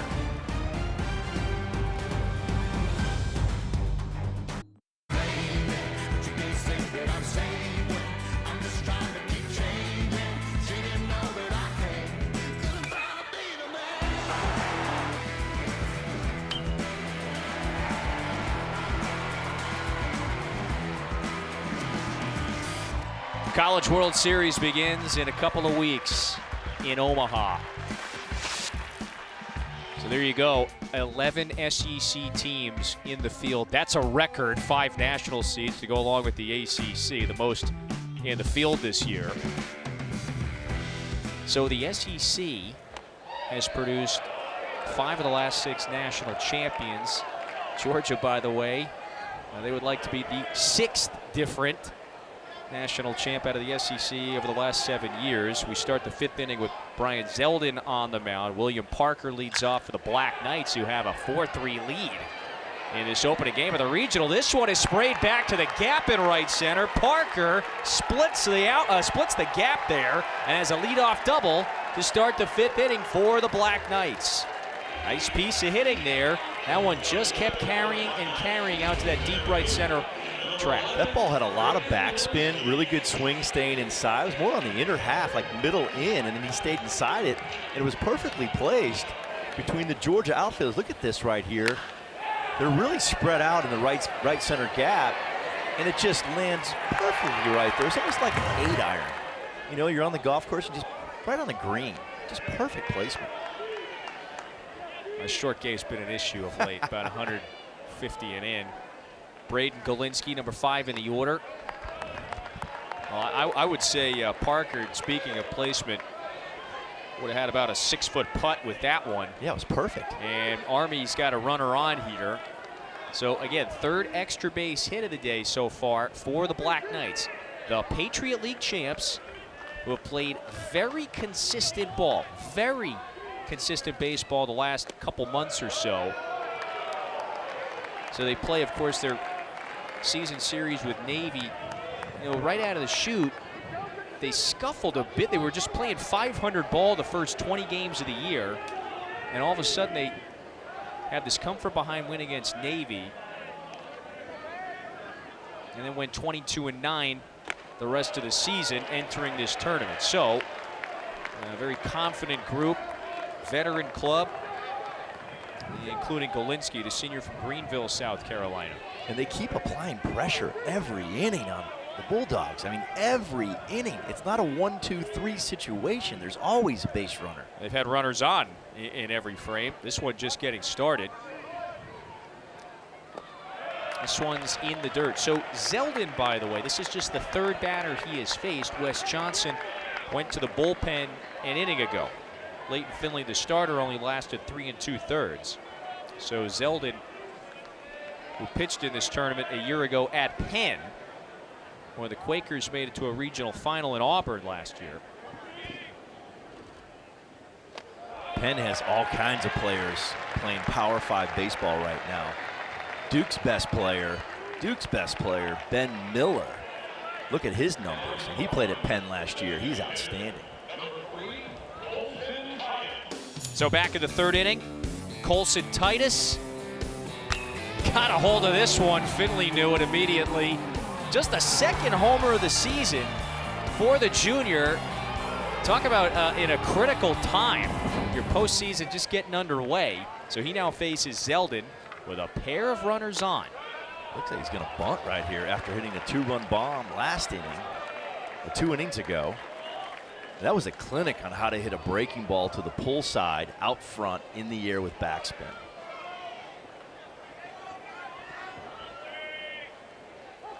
Black Knights trying to get in scoring position. Double get him over right here. He's got a big hole on the left side of the diamond. Branch, the shortstop, shaded towards second. And Condon is playing even with the bag.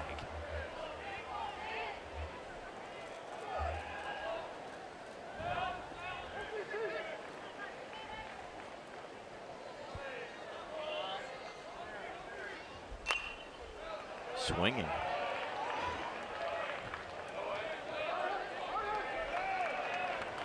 First game of this Athens Regional. Remember, it's a double elimination format. We play until there's 4 teams. We play until there's 1 standing. So you take a loss, you're up against the ropes. A second, your season's over. And you drop this first one. It's always difficult to climb back and win a regional. Army's up by 1, just about halfway through. 1-2. It happens. I mean, it makes it a lot more difficult when you lose your first game, for sure. But it has been done. And the thing about baseball that I've seen over the years, being around it most of my life, double elimination tournaments, the best team wins. The best team wins because it'll play out. Single, no. But double elimination, the best team will win. And that's what's beautiful about baseball, you know. Where, you know, basketball, man, you're done. Like, boom, it's over, you know. Football, it's over. Baseball, you have a chance to fight your way out of a loser's bracket. 2-2. That time Titus waited on it. Over to second for 1. On to first, double play. Parker moves to third, but that's a critical double play that this Georgia infield turns. Branch to Alford to Collins. And that's an off-speed pitch that was pulled but on the ground. Unlike last time where he pulled the ball in the air with backspin, this one he did not get beneath. 6-4-3 after the Black Knights chose to take the bunt off.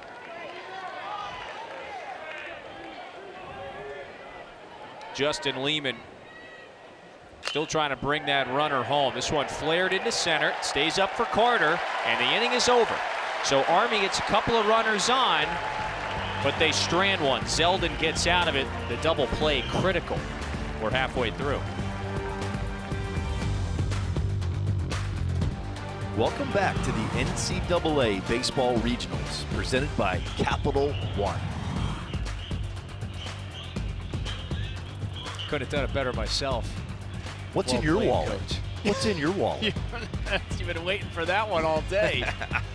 Well, if you're a 1 seed in this regional round, most of the time, as you were just alluding to last inning, you make it out. So about 2/3 of the time, the host, the 1 seed, will advance to a super regional. You're a 2 seed, maybe 1 out of 5 times. It doesn't often happen for the 4 seed. You saw there's only been 3 4 seeds in the history of this tournament that have reached Omaha. The latest Oral Roberts last year. So here are the Black Knights, the 6-time defending Patriot League champions, the 4 seed in this regional, with a 4-3 lead as we start the bottom of the 5th. Matt Ronnebaum has pitched well with runners on. He faces Dylan Carter to start this 5th inning for Georgia. It's 5, 6, and 7 due up for the Bulldogs. That's the 3rd walk issued by Ronnebaum. One of them was an intentional walk. So it's a leadoff base runner for a 2nd straight inning. Make it 3rd straight inning for Georgia. And that's not good.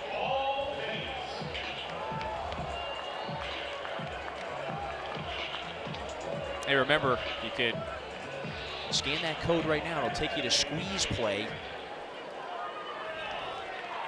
Our Squeeze Play crew, they'll take you around the nation to the best action during our NCAA regional round. Runes, KP, and Berkey in there having a good time. That's right, Chris Budden as well. Chris Budden, yes. And so, by the way, a couple games have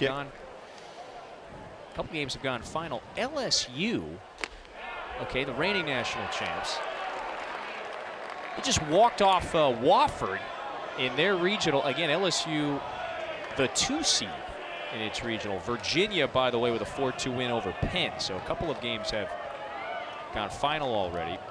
This is Paul Tates. Waves and misses, and there's one out here. Second time that Ronnebaum has struck out Tates. It'll bring up Clayton Chadwick. It does feel like this weekend, this regional weekend, it could be one of the more exciting, competitive regional rounds we've had in a long time. So many highly regarded prospects are in the field this season. Chadwick 0 for 2 today. We've got the #1 prospect in America right here. Yeah, and in game two, we have the freshman of the year. You can write that down. He'll be the freshman of the year in the country, 100%. Drew Burris for Georgia Tech. So we have the National Freshman of the Year and the National Player of the Year in the same regional. What a blessing, right? Yeah, Condon, a Golden Spikes Award semifinalist. He's undoubtedly will be named a finalist.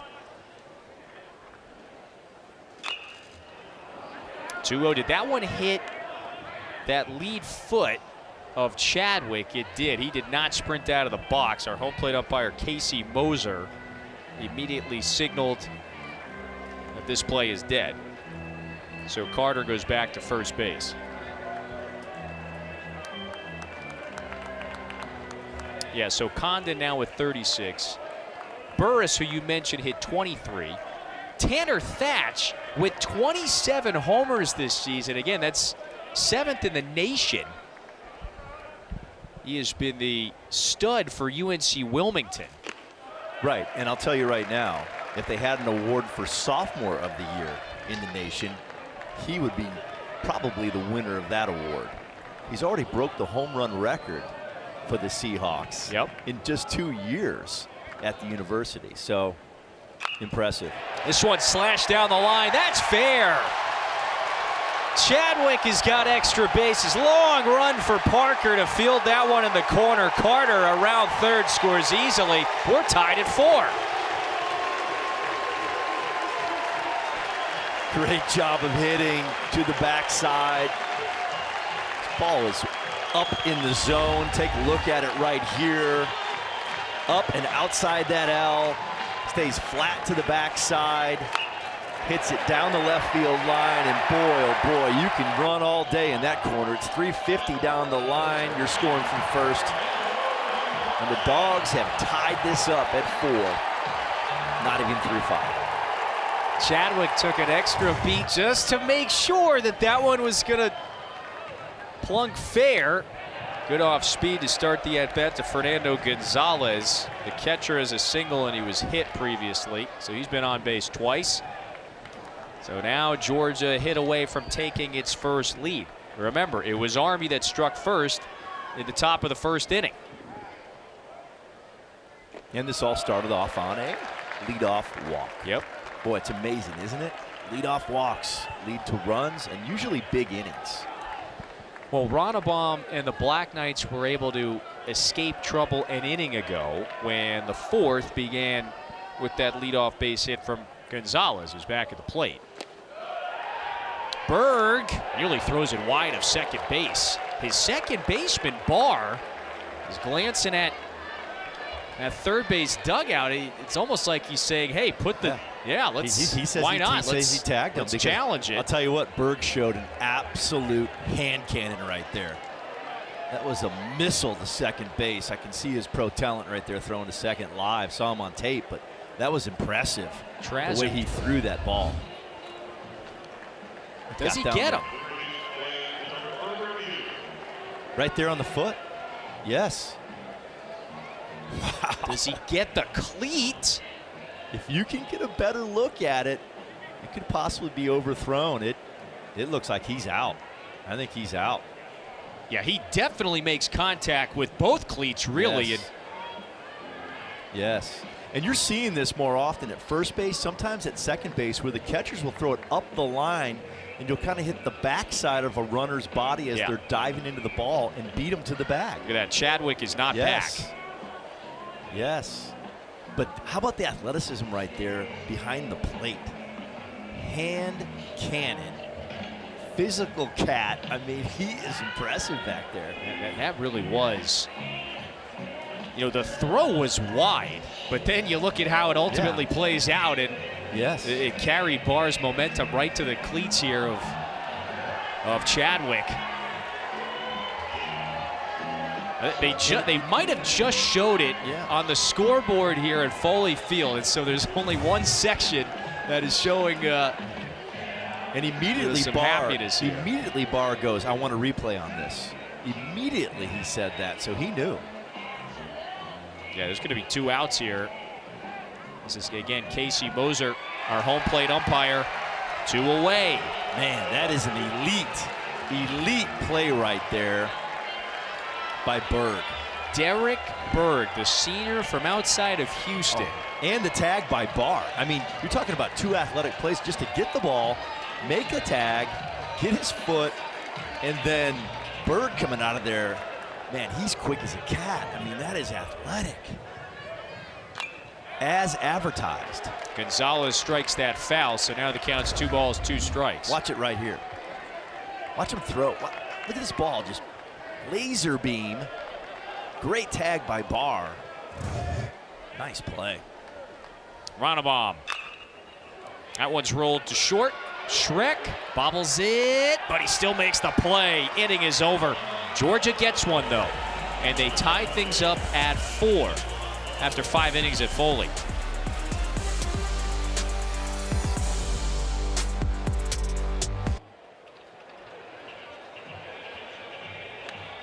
We're all square at 4 as we start the 6th inning. Army had a 2-0 lead, then a 4-1 lead. Georgia's latest run has things knotted up. Barr and Titus have each gone deep. Look at how the 4th inning came to a close. That is Derek Berg behind the plate. Ultimately, you see the save signal. Watch his feet. Watch his feet. Look at how quick he comes up and throws that ball. It's sub-2. It's probably a 1-8 to second base. It's a major league hand cannon.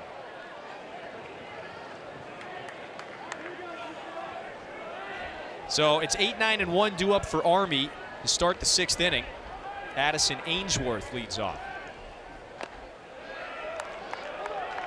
You got Brian Zeldin back on the mound.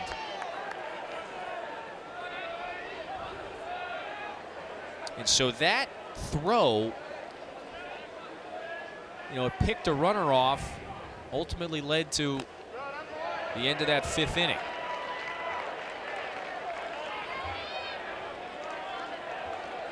And it was an inning that started with a leadoff walk. Chadwick, the man who got picked off, knocked in the runner.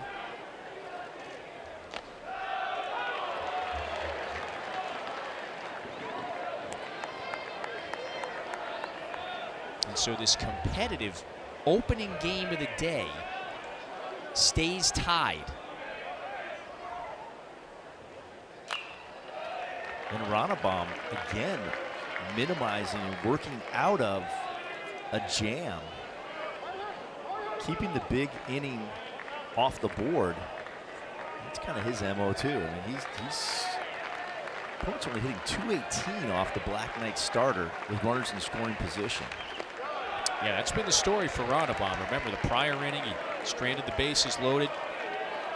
In every frame but that 5th, he stranded runners. You can't ask for much more against an explosive Georgia offense. This one is tagged out to deep right. There goes the outfield, and that one's off the top of the wall. Extra bases for Ainsworth. Around second. Here's the relay to third. It's late. Leadoff triple for Army.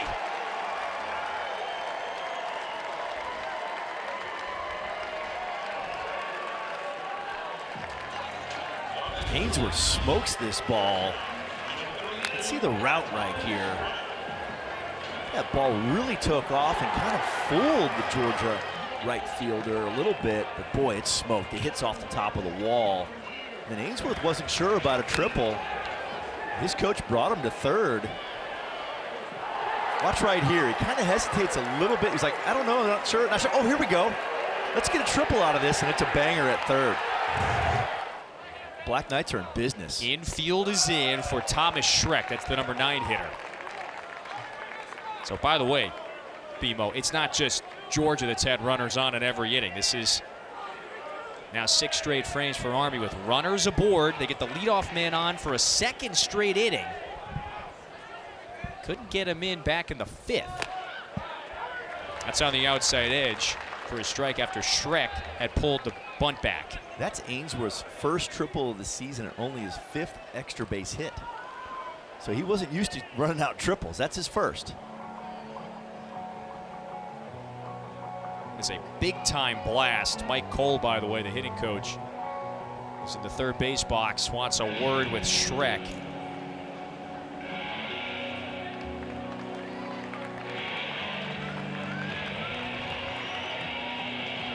Infield in right here for the Dogs. So when the infield's in, your average goes up almost 200 points because you're at Little League depth.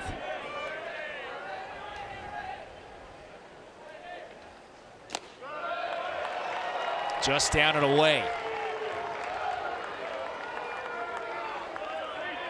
Probably a situation right here where they're going to see the ball through the infield with nobody out. Let's say 100% on that.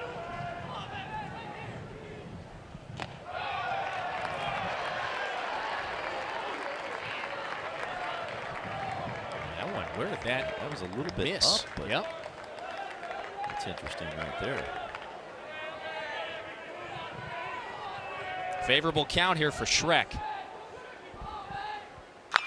That's ripped, but yanked foul.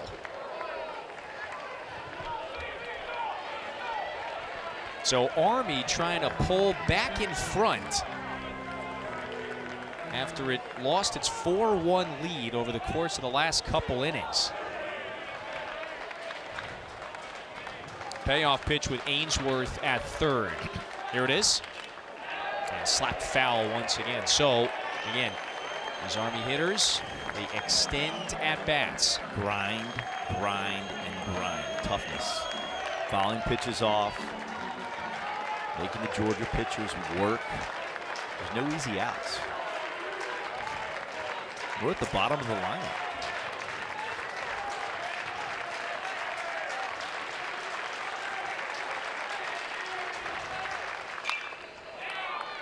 Foul again down the right field line. That's just a tough AB. You know, it's like, you ever been in the weight room where you're on your 10th rep and you're saying in your mind, we're gonna do 10 reps, and then you do like 2 more, maybe 3, and you're like, you know, that's what's happening right here.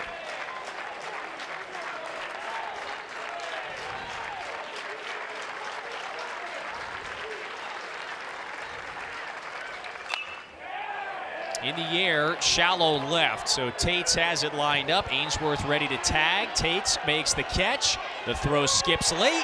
Army retakes the lead. And so Schreck brings him home. 5-4. Tremendous, tremendous AB. Fouling off pitches until he could make contact in the outfield over the drawn-in infield for the RBI. I mean, that's an impressive AB right there by the 9 hole for the Black Knights. Now the lineup gets turned over. And guess who's up? We got a new nickname for him, Hand Cannon Berg. Laser beam. He's got some serious arm strength behind the plate. He flew out to right in the 4th, struck out in the 2nd, but he worked a walk and scored in the opening inning. That was when the Black Knights scored the game's first 2 runs. So, no doubt about it, you circle his play to close out the bottom of the 5th, especially now with Army scoring a run on the backside of that. Yeah, they were threatening. They were on the 50-yard line, right? They were halfway to the end zone, which is home plate. And he just wiped that off the board with one throw.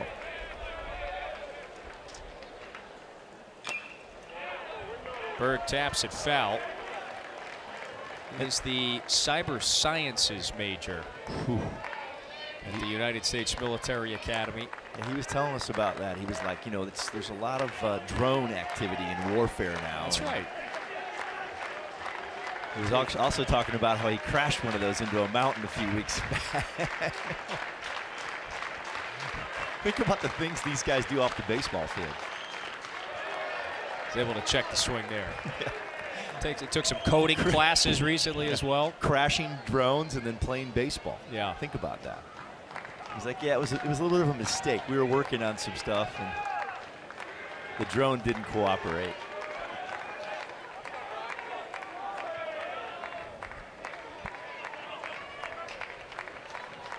Zeldin coming home with a 1-2.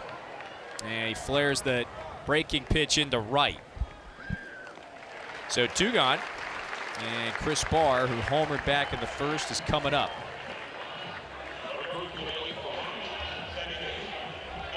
Now, the lifestyles of these cadets, it is as unique as it gets. Oh, yeah. That is, that's what they said, 4,000 cadets eat at the same time every day in uniform, full uni, and it takes 25 minutes. They move them in and out pretty quick. I mean,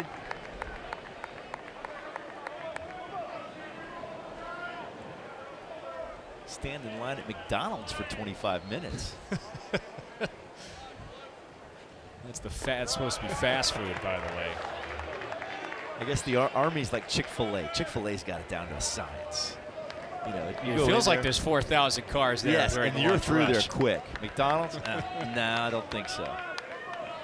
Chick-fil-A has got it down. They must have a lot of Army people in there. Here's the 1-1. Management.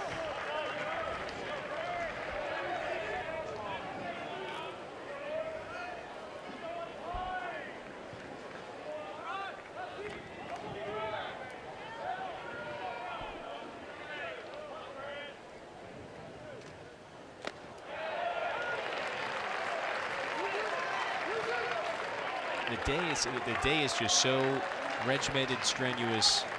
The baseball field, it's the escape for these players. They play free. 2-2, wave and a miss. Good off speed there from Zeldin. But it's Army that retakes the lead. It's 5-4 midway through the 6th. Branch leads it off for Georgia next.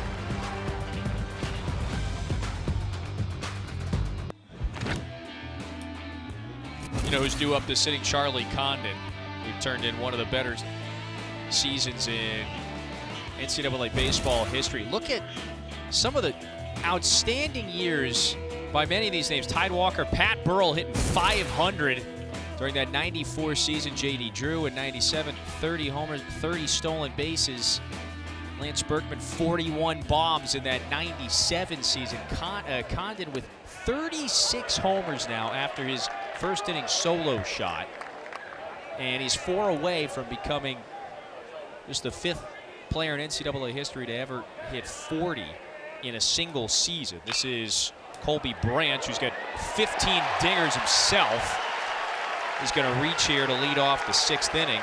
And so Collins is up next. Condon is now on deck with nobody out in the 6th and his team down a run.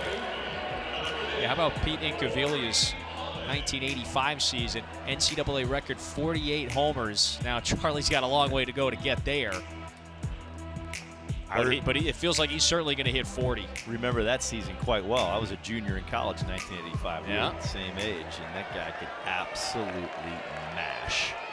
Yeah, those people you just showed in that graphic right there, that's the Mount Rushmore of college baseball off-season, special seasons, as you would say. Sure. And one of those guys is employed by ESPN, Todd Walker. That's right. He's one of our own. National champion back in the day. LSU Tiger. And so Condon this year hits close to 450 in the regular season. It's astonishing against a league that put a record 11 teams in this tournament. You know, just considering the pitching talent across the country, and then in the SEC, it just speaks to just how impressive him hitting 443 coming into this tournament actually was. There he is on deck. Let's see what Corey Collins can do, the leadoff hitter at the plate. 1-2. And Collins makes the Dogs go. This is their guy that really sets the table, leading off for the Dogs, getting on base, leads the country, like we mentioned, in on base percentage. Leads the SEC in HBPs. Tough-minded kid. Collins skies this one high out to right. So Ainsworth makes the play, and here comes Condon, where there's just this great anticipation every time he walks into the right-hand batter's box.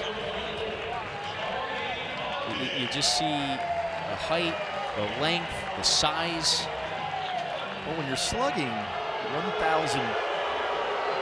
So Traz is going to intentionally walk him again for a second straight plate appearance. Wow. Putting him on here with a 1-run lead and 1 out. Trey Phelps, the freshman, is coming up. That's interesting.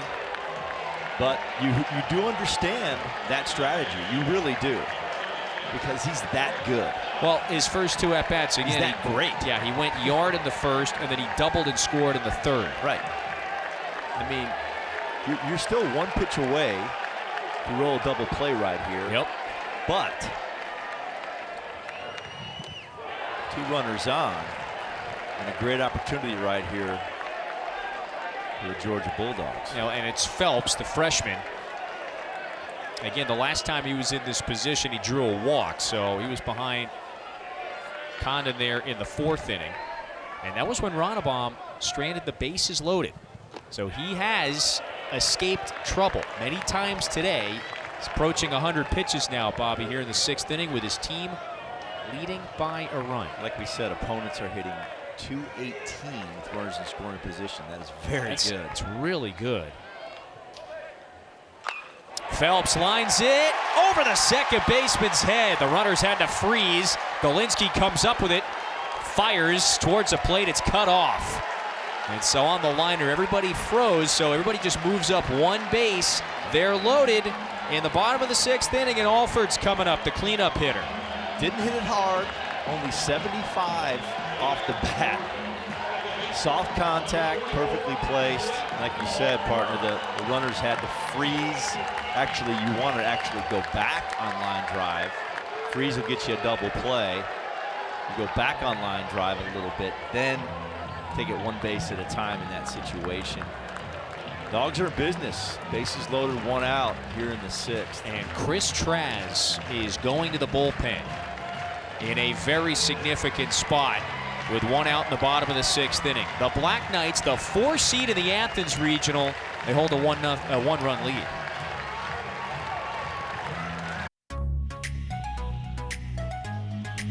Athens Regional, Georgia, the number 7 national seed, down a run against Army, the 6-time defending Patriot League champs. This is our bracket, by the way, as this regional weekend is just getting started. UNC Wilmington and Georgia Tech battle later today. The winners, they face off tomorrow at noon, I should say. So, Matt Ronnebaum, it's a whole lot of hugs, daps in the dugout there. The Patriot League tournament MVP just got yanked with the bases loaded, Bobby, and 1 out. That young man did an outstanding job. Yeah. Getting out of trouble, competing. Wow, he set his team up in a good possibly knock off the 7th seed in the country. And what a spot now for the senior from Charlotte, that's Tanner Gresham. Last year, the Patriot League Pitcher of the Year. Suffered an arm injury in the offseason. This is just his 5th appearance on the mound this year, coming back from Tommy John surgery, and he faces the cleanup hitter for Georgia, that's Slade Alford. Came in on the hands that time, got him to swing through it. So it counts nothing, and 1 bases loaded here in the 6th. This is real stuff right here. 93, 94. That last pitch was 94. This was their guy. This was the pitcher of the year, like you said, in their league. They wanted him back. They got him back. Only 4 1/3, and yeah, this is a really good situation to get your guy back in the game and use him.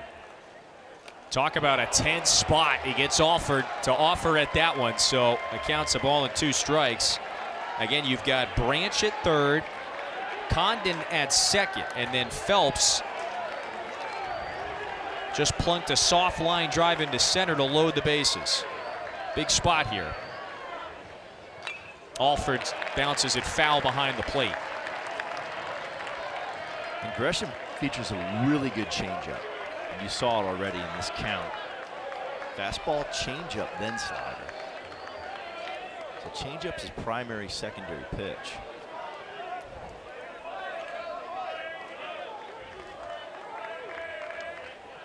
One, 2. Swing, there's a rip into the gap in left center. That one hops the fence. 1 run scores. Condon right behind Branch. He scores. Runner held at 3rd. Georgia swings in front. Slade Alford, 2-run double, and it's 6-5. Got an off-speed pitch up in the strike zone and knew what to do with it. Watch it right here. Slider up, smoked into the gap. Almost 100 miles per hour. Perfectly placed. Big knock right there for the Dogs. Pitches up in the zone against this team.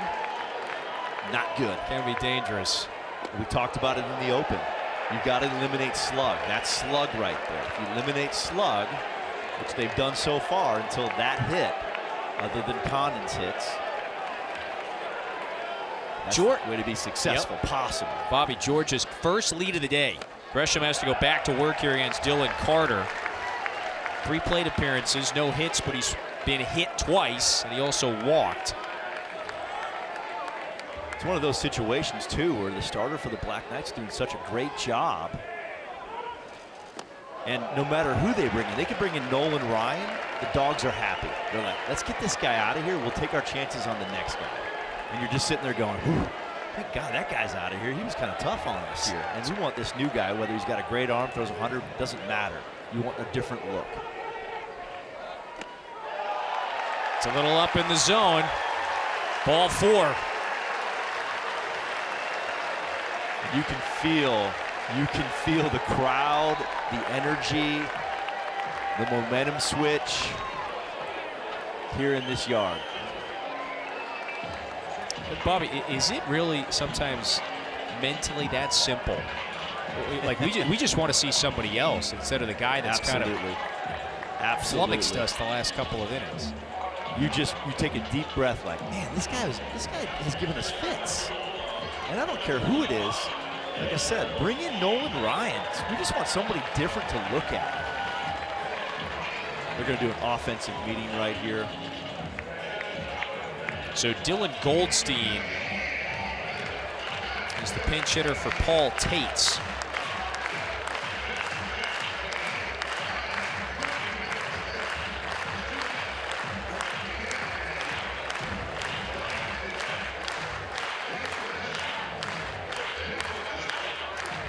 Georgia Bulldogs making sure they know what offensive plan of approach they want right here. Coach Coggins does an outstanding job. Very experienced. He was a hitting coach, assistant coach at Kentucky. He was at Mississippi State. Played there under John Cohn, legendary coach. And Coach Mingione, who's the head coach at Kentucky. And legendary coach Todd Williams was a big mentor for him at Kentucky. He was a college teammate of mine. So the lineage goes way back. He knows what he's doing in that dugout.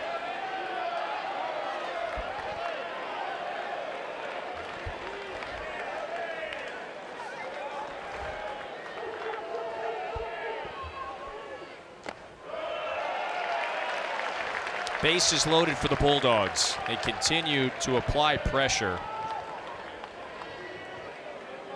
And you can feel that pressure right there. The Black Knights are hanging on, trying to keep it at 2 and prevent a big inning again. It's amazing right here at Fitzy.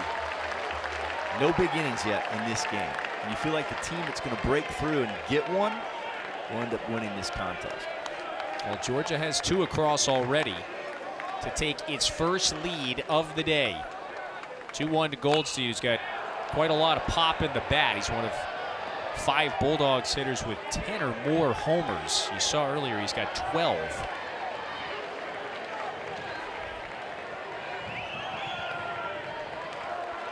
But 5 of the 6 that have come to the plate here in the 6th inning have reached.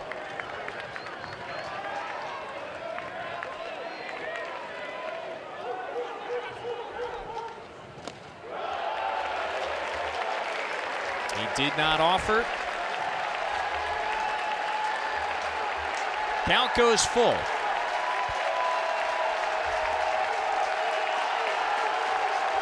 Three-ball count. 50% chance to reach base in college baseball.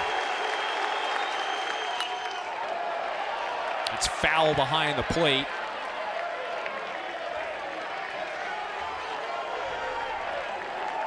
It's crazy. You look at the stats throughout a whole season. You get to the end of the stat line. You do your research. You look at those 3-ball counts, and it's right around a 500 on base percentage every season.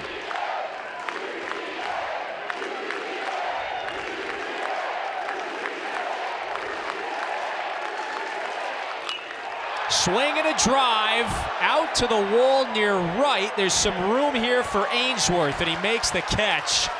Phelps tags and scores, and now 7-5. Good baseball right there. Really good pitch. Got on the hands a little bit, and then good execution, getting the fly ball to the outfield for an RBI. That's all you have to do. Both teams are happy about that. Yep. You know, they're like, hey, I minimized a little bit, and we scored a run, but you didn't give up a bomb or an extra base hit with slug. Remember, slug's the secret sauce to winning. Eliminate it. Eliminate it and get it. Well, Georgia's got a school record 11 grand slams this year. Clayton Chadwick with an RBI double his last time up takes a strike. Think about that, 11 grand slams. Yeah, the numbers are really hard to believe in a lot of ways here. Chadwick goes after that one up in the zone, so the count's 0-2. Well, that's why you're the #1 OPS and slug in the tournament, the Georgia Bulldogs, when you have 11 grand slams. They're at the corners. Gresham trying to escape. 0-2. Got a nice arm, man. 93, 94, good stuff. Just got a ball up in the strike zone on the double that scored 2.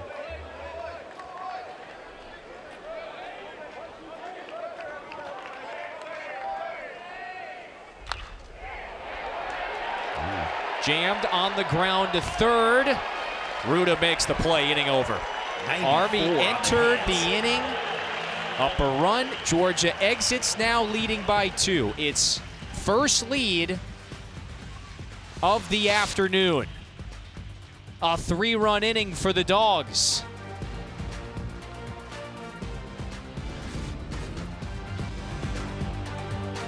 Welcome back to the NCAA Baseball Regionals presented by Capital One at Foley Field. It's got to be the best seat in the house. I think it's a complimentary seating section up there. 7-5 lead for Georgia. The Bulldogs, Bobby, have just taken their first lead of the day. Look at this. Army was up 2-0. They were up 4-1. This has been a very competitive 1-4 matchup in this Athens Regional. This game has been a battle. Well, yeah, and based on the way things have started here to begin the regional weekend, this is not that much of a surprise. 7th inning begins here with Zeldin still on the mound. 3, 4, and 5 due up for the Patriot League champs. We just saw Kentucky ward off Western Michigan, the 4 seed in their regional. That was a 10-8 final score. Virginia, another national seed, beats Penn 4-2. I mean, there have been some close games. You know, this 1-4 game to start the regional is it's not some guarantee, especially based on the way things have started today. 0-2 coming to the number 3 hitter. That's down in the dirt. Well, think about college baseball right now. You got all the plug-and-play transfers coming in from the mid-majors, from the Ivies. And what are they doing in the ACC and the SEC? They're becoming like all-conference players. So maybe there's a lot of parity in this tournament. We'll see as it carries on. Oh, the key is getting old, staying old. Remember Zeldin, by the way, he was on that Penn team last year that went to the regional final in Auburn. And has had a really fine season coming out of the pen for Georgia. One of the more reliable arms. Gets an out here to start the 7th. So Zeldin came out of the pen with 2 outs in the 4th. Allowed 1 run an inning ago in the 6th. But generally speaking, has been very steady. And now his team is in front by 2 as we push into the later stages of this game. Yeah, he's definitely he could go the rest of the way. He's definitely settled, that's for sure. Settled the game for the Dogs. William Parker doubled his last time up.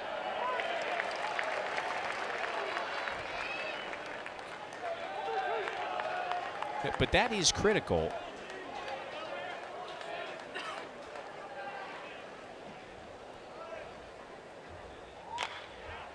That really is critical. You need to have some steady arms coming out of the pen. You know, for Georgia, again, explosive offense, younger starting rotation. It's critical to have some of these guys coming out of the pen being able to give you a number of innings. Well, I love Coach Johnson and how he runs his program. We talked about it yesterday during batting practice. He uses his whole roster. Really the only 2 constants out there, maybe 3 you can Alford you can put in there, but are Collins and Condon. Everyone else, he uses the entire roster. He piggybacks starters with relievers. Relievers finish the game. He does openers. He uses his whole roster offensively. I mean, he's very creative. It's more of a Minnesota Twins, Cleveland Guardians, Tampa Bay Rays approach at the Power 5 level. Nice breaking pitch that freezes Parker, so there's 2 out. It's almost like he was there a couple of years ago. Yeah, he was. He definitely Twins was. pitching coach. Really good pitch right here. Just freezes. Look at that backup slider. Those are those hip sliders where you think, oh, that ball's going to be in. It tunnels with the fastball, and it just freezes you on the inner half. Now, if you knew before that he threw the pitch that was coming, some of those go a long way. But you don't know that it's coming, and it kind of freezes you on the inner half. Hip slider.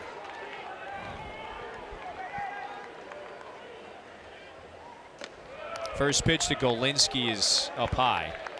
My point on that is when we work on doing that in BP, we actually want guys swinging at those pitches that are up and in and soft. They go a long way, but they know it's coming. Tough on that breaking ball when you're not sure it's coming. So 2 outs here for the Black Knights. They're going to just have to keep generating offense. They got a couple of runs in the 1st and the 3rd innings. Home runs from Chris Barr and Colson Titus. Now, they led the Patriot League in homers, but their conference leading figure, a far cry from Georgia's conference best 100 and now 41. So the Bulldogs have just taken a lead here. Zeldin trying to get through the 7th in 1-2-3 fashion. Would be the first 1-2-3 inning of the day.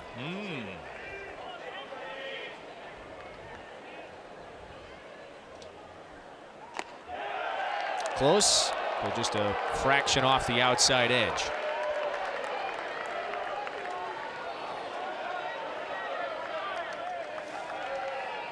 Winner of this one plays at noon tomorrow. That would be the battle of the winners. And then once you get to that point, you are 1 win away. Pardon me, at 7.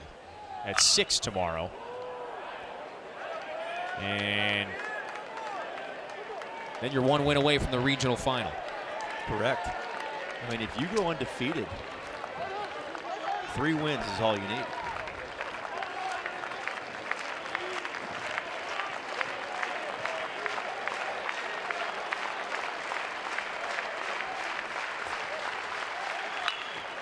That's bounced foul again.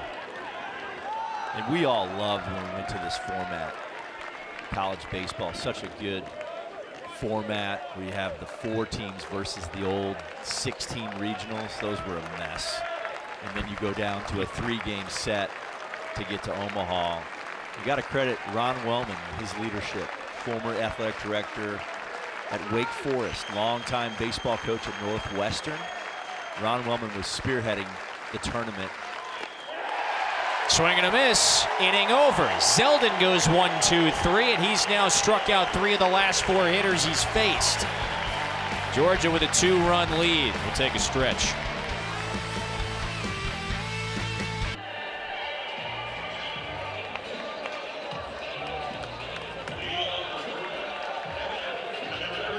So 7-5 lead for the number 7 national seed. Slate Alford hit the 2-run double an inning ago to put his team ahead. And so now the Dogs go back to work. 8-9-1 in the order here against Tanner Gresham. And so Coach Mo Gresham, this is his first full inning of work. He came out of the pen with several runners on there in the 6th, allowed a couple of inherited runners to score. And boy, Georgia's starting to square it up against Gresham here. Gonzalez now with his 2nd hit.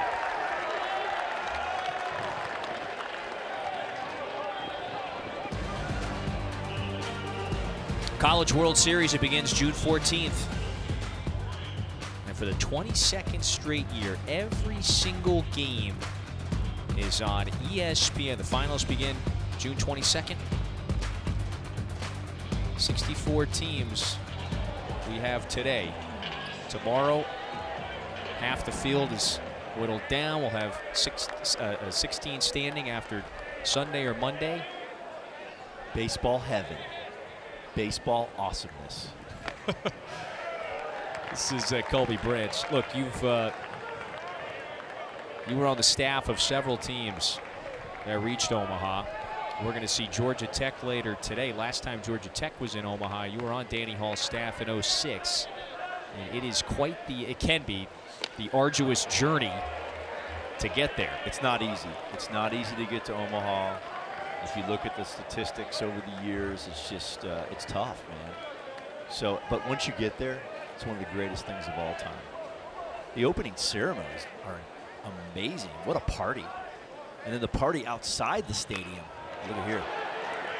Right back to the mound. Gresham gets the lead runner. They can't double up Branch. So 1 out and 1 on. And Gonzalez is retired at second base.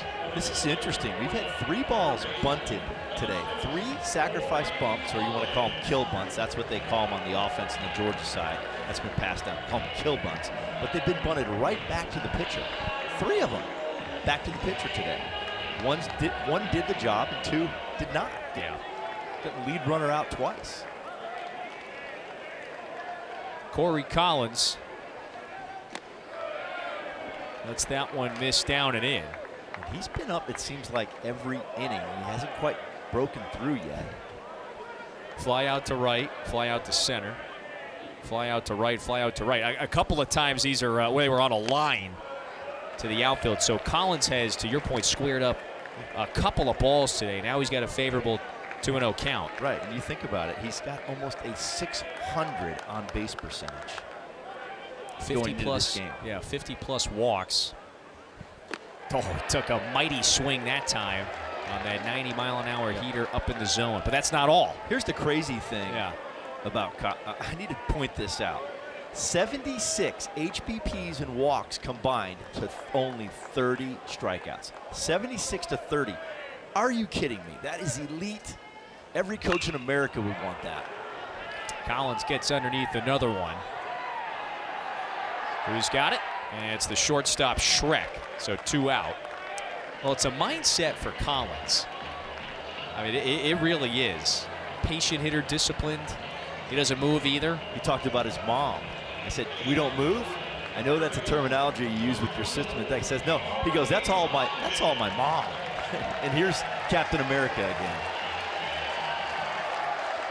What's Traz going to do here? The last 2 times Condon has been up at the plate, they intentionally walked him. Last time it came back to bite him because an inning ago Georgia scored 3 runs and pulled in front. So he's got a runner on.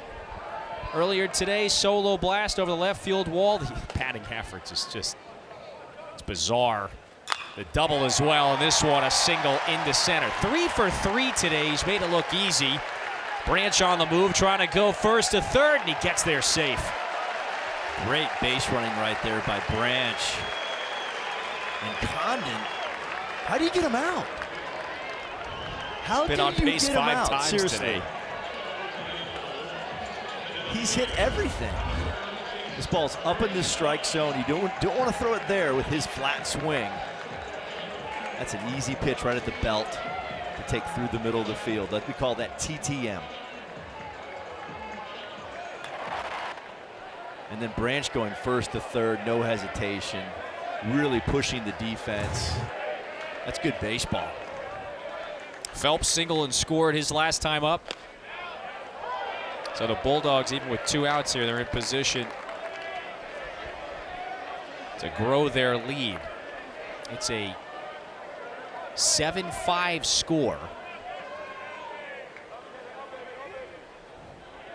Winner of this one advances to face Georgia Tech or UNC Wilmington. Phelps gets a hold of one.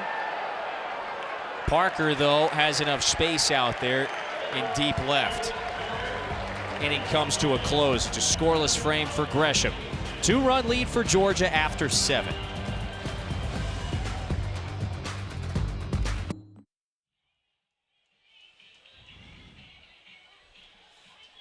College World Series begins in a couple of weeks at Charles Schwab Field in Omaha. 64 teams are beginning their journey today. Athens Regional, Georgia, with 3 runs in the 6th, has a 2-run advantage over Army. Last time Georgia, forget about making the College World Series, it advanced out of a regional. Remember, 16 years ago, that was when they went all the way to the College World Series finals. Lost to the ultimate Cinderella. Remember, Fresno State. The 4 seed. Yep. Yeah, And beat them that year. a 4 seed already took down the 16 seed East Carolina. Evansville, Aces. Wow. Doing the job today, early in the day. Well, you know, in a lot of ways, as Zeldin goes back to work here in the top half of the 8th facing Titus.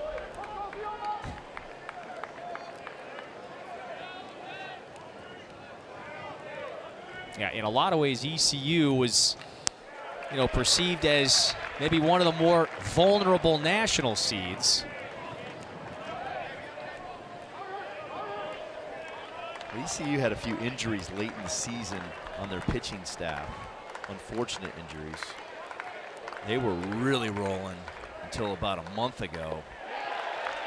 Good pitch of the dust here, so this will get Titus. Nice throw down from Gonzalez. So this is 3 straight strikeouts for Brian Zeldin, and he's also retired 6 in a row. That's one of the first balls that the Black Knights have chased. Hey, remember, so ESPN's the home to the NCAA College Baseball Regionals. So for around-the-clock multi-game coverage, I think I heard we're going to have some, you know, forget about quad box, some hex box action there, where maybe there's as many as 6, 7, 8 games ongoing at one time there, being broken down by our crew. You can scan that QR code, and it'll take you right to Squeeze Play. ESPN Plus subscribers, they can access the expanded coverage with Squeeze Play all day.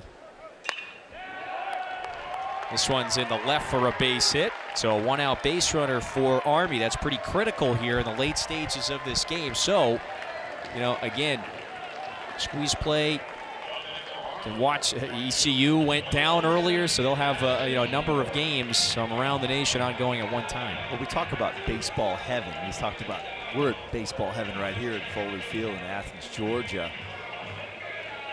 Our guy, Scott Gustafson, right now. That's not what you said you were when you were an assistant at Georgia Tech, by the way. Yeah. It felt like the other place when you went out to the mound, learned right? a few words when I walked into this park. It felt like the other place. But yeah, I was just saying, our guy, Scott Gustafson's over there running the show on the squeeze play right now and just loving every second of it because he loves college baseball.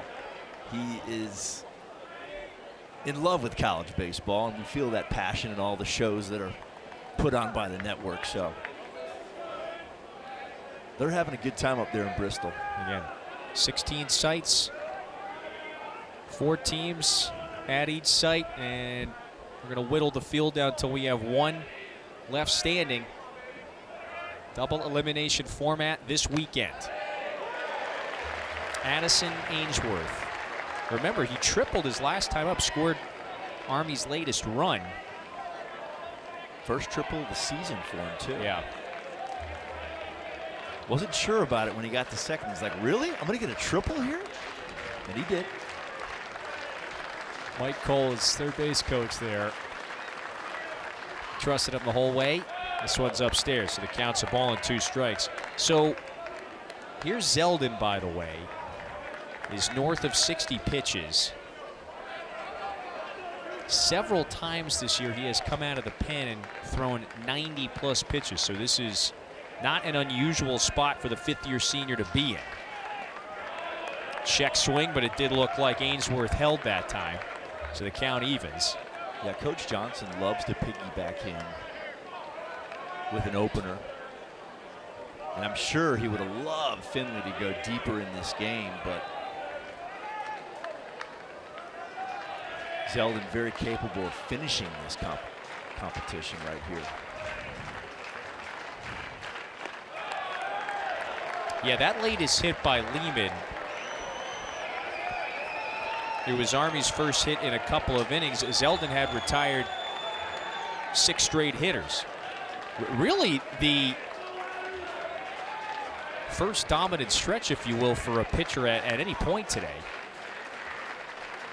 Well, Ainsworth has worked the count full, and he rips that one, but well foul down the line.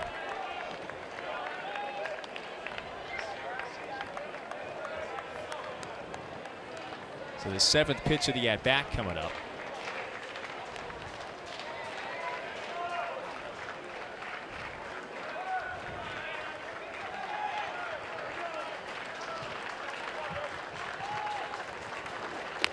That's up high, so Army now has a couple of runners on.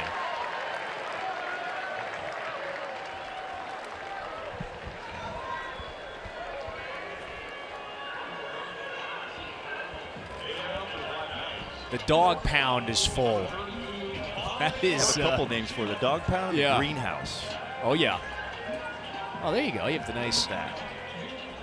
That's flora and fauna right there in front of you. So that's actually, it's free. Beyond. Yeah, I bet it is. Beyond the actual stadium seating area. That is super cool. Somebody, put the weed whacker to good use there. Just cut out a little viewing section there. Yes. They had to take down some lumber too over the years. They're getting a really good look. It's only 314 down the line, so they're right on top of it. This is a now big spot here for the Black Knights. Thomas Schreck is the number 9 hitter. He represents the go-ahead run in the 8th inning of a 2-run ball game. First game of the regional. And an opportunity to turn the lineup over with Bird lurking on the deck circle. Schreck today's been hit by a pitch, also knocked in Army's latest run in the 6th, though he's still looking for his first hit. Number 7 national seed just pulled in front for the first time 2 innings ago. However, here's Army with the tying run on base and 1 out here in the 8th inning against Zeldin, the reliever, who's now gone over 70 pitches. There is some action in Georgia's bullpen.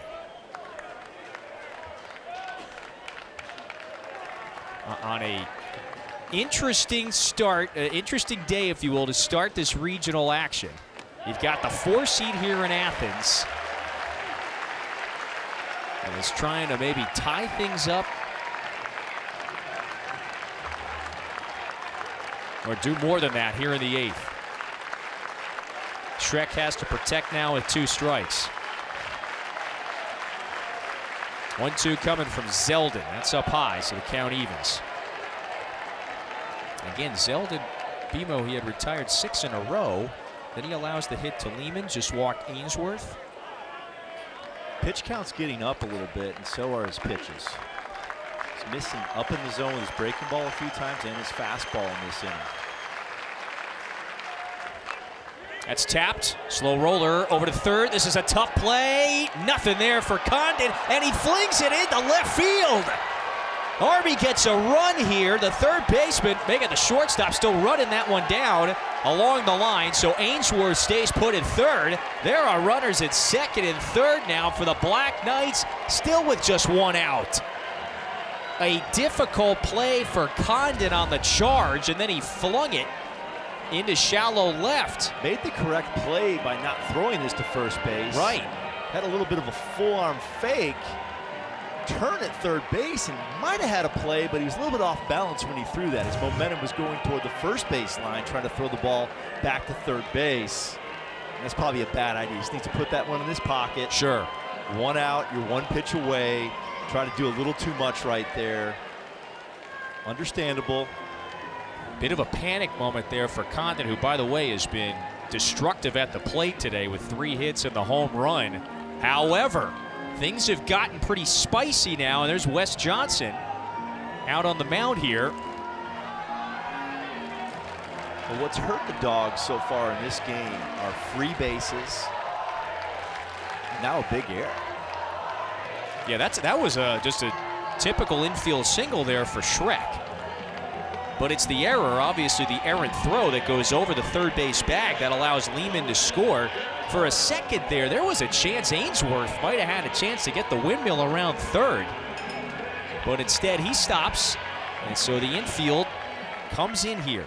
And the lineup turns over. There's Derek Berg. The Black Knights' best hitter. 15 home runs on the season. Takes that one high and away. Counts 1-0. So Condon and Collins, they're on the edge of the grass over at first and third. Branch and Alford play a little further back up the middle. 1-0. That struck foul. And Berg's hitting .340 with runners in scoring position. OPS of over 1,000. So this is their guy.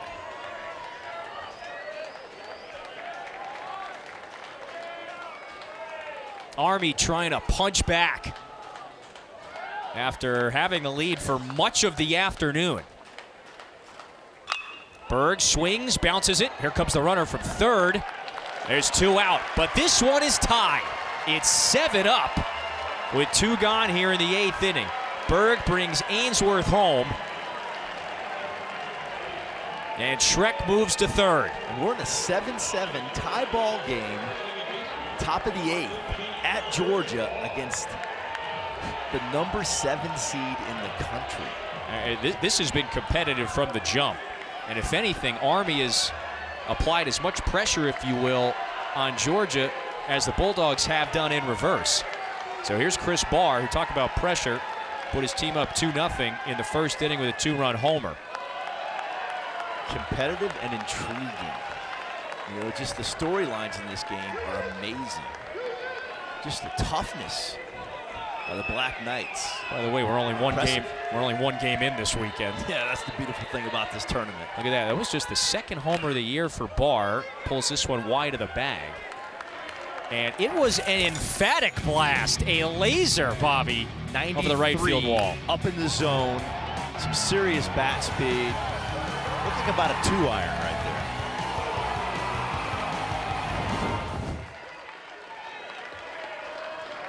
Well, he's got the talent, and you know, maybe it's got to be the shoes as well, maybe the cleats. You're a cadet for the U.S. Military Academy. Little stars and stripes there on the cleats. Zeldin, though, 1 strike away, so a critical pitch coming. With Schreck at third, he represents the go-ahead run for Army. They've thrown him a lot more off speed.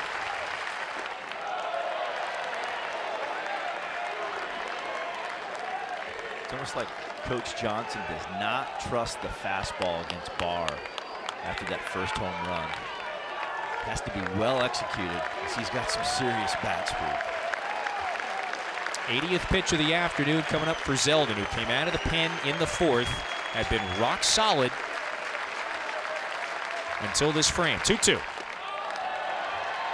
Another off-speed pitch. That's 3 straight in this sequence.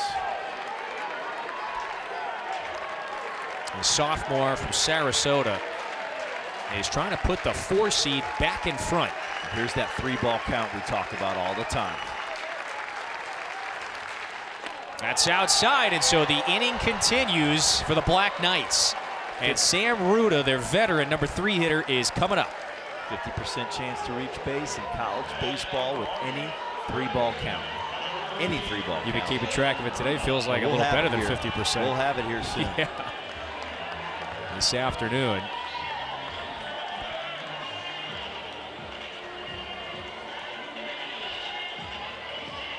Georgia, this revamped Bulldogs team, remember, 39 wins, best regular season in 5 years, so they're a national seed once again. You know, this regional round, it's been a house of horrors at times for Georgia since they went to the national championship game in 08. So they find themselves tied at 7 with Army. First pitch to Ruda, takes that one inside. Now Ruda today, hitless. He's put the ball into play 4 times, but he's popped up every at-bat.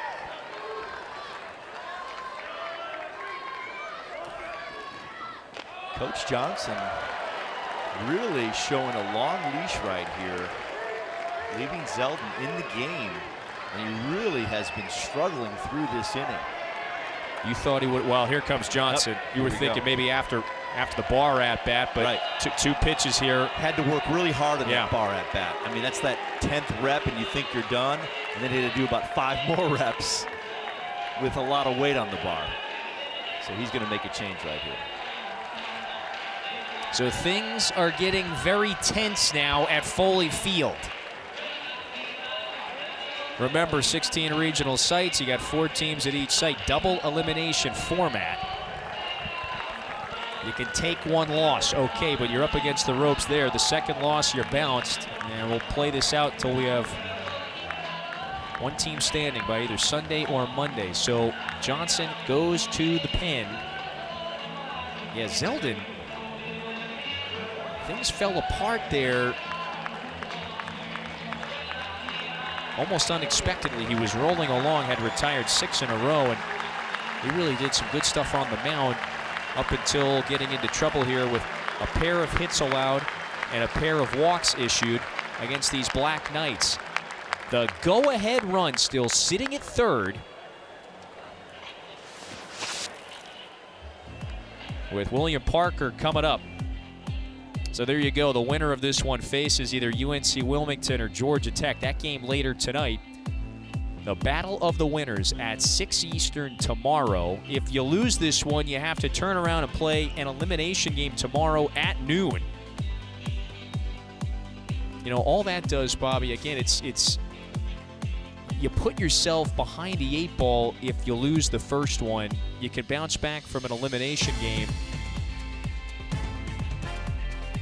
but then you have to end up handing the team that you face in the regional final consecutive losses. Christian Maragna, another dependable right-hander out of the bullpen this year for Georgia. He is on now. Again, with the bases loaded, Schreck, Barr, and Ruda all aboard. 19th appearance of the season for Maragna. Yeah, you just don't want to get in that loser's bracket if you're Army or Georgia. We're in a tight one right here, late. Coach Johnson needing to stop this as soon as possible. The right-handed pitcher he's bringing in is very, very talented. 92 to 96 on his fastball. Throws a curveball in the 80s.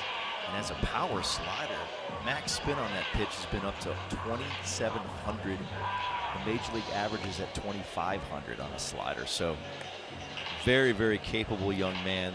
A lot of fastball, slider, occasional changeup as well. The fifth-year senior from Lake Worth, Florida. Again, he pitches with runners at the corners. And so he enters in the unique position, Bobby, because he's 2 pitches has already been thrown to Sam Ruda. 2 pitches that missed wide of the strike zone. And so he will step up there to face the number 3 hitter in the Army order.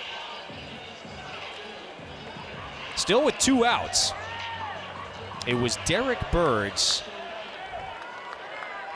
bouncing ball to second base that brought home the tying run from third. That was after the Charlie Condon error made it a 7-6 game.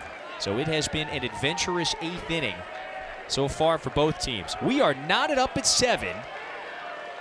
And this at-bat continues now. Ruda has to lock back in. He faces a different right-hander. Swings, strikes it foul. Came out aggressive right there. Swung at a strike, fouled it off.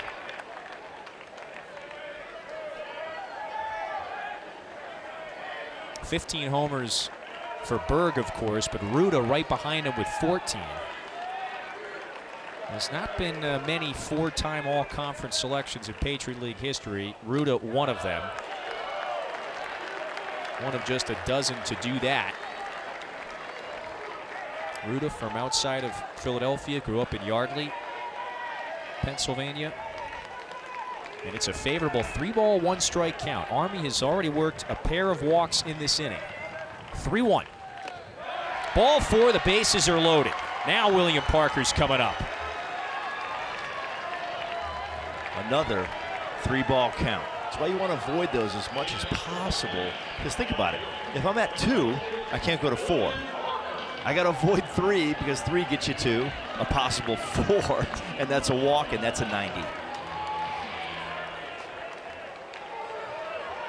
I was told there was no math today. Parker hitting .326 this year. Entered the tournament as Army's hitting leader. 62 hits, 62 RBIs this year. So he has been very opportunistic in positions just like this.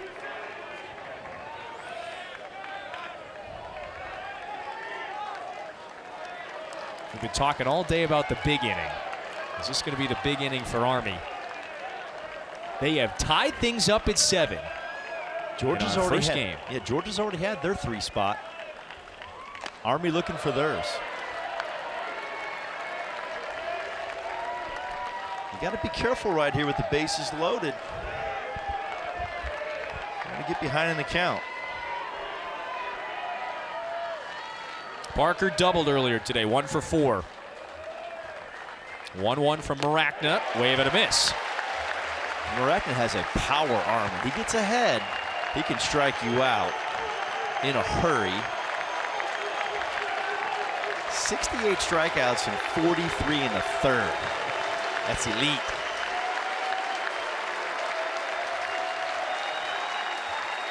Here comes a 1-2. Wave and a miss, hitting over.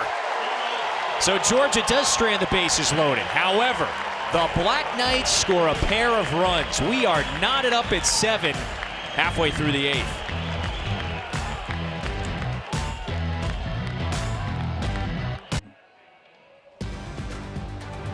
Welcome back to the NCAA Baseball Regionals presented by Capital One.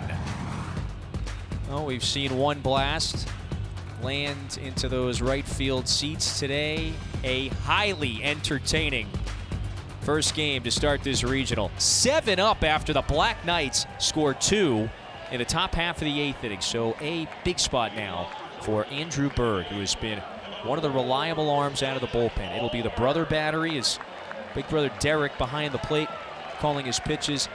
2.01 ERA for Andrew Berg. Coming on here to face Bobby 4, 5, and 6 in the Georgia order. Yeah, fastball slider guy. 88. exclusively fastball slider. Throws his fastball almost 60% of the time. And spins it in there 43% of the time. This is Slate Alford who leads things off for Georgia. Cleanup hitter today has been quite opportunistic. He's driven in 3 runs. He's also been on base 3 times. He's 3 for 4.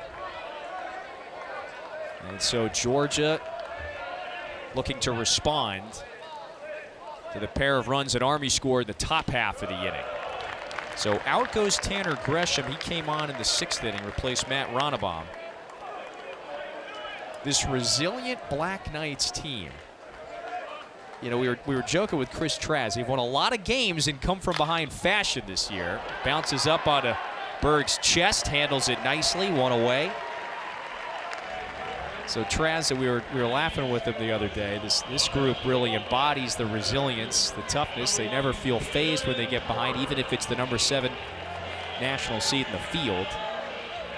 Traz would like to win games a bit more, you know, with less stress. Yeah, a little less stressful. I'll tell you what, though, toughness is not the problem on that side, in that dugout for sure. And you know, like Coach Johnson mentioned earlier, I mean, he said this guys really compete. They're doing a good job. You know, we've got to do that ourselves on our side and relax and play. Dylan Carter, 7 home runs this year in somewhat limited action. He was out for about a month with an injury. And so you start to figure out the significance now. We've mentioned Army, 6-time defending Patriot League champs. So they've been in this tournament 6 straight years, if you will. But they haven't won a game since the 2018 tournament. They were in Raleigh, took down the national seed NC State that year. Swing and a miss, so the count evens 2 balls and 2 strikes. They are in position, maybe, to replicate what they did 6 years ago. Now, Georgia has other ideas here. Carter pulls that one wide of the bag.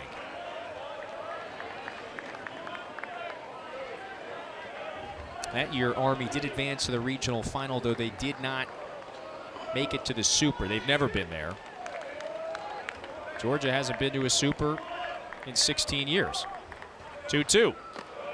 So the count goes full. And here's your 3-ball count.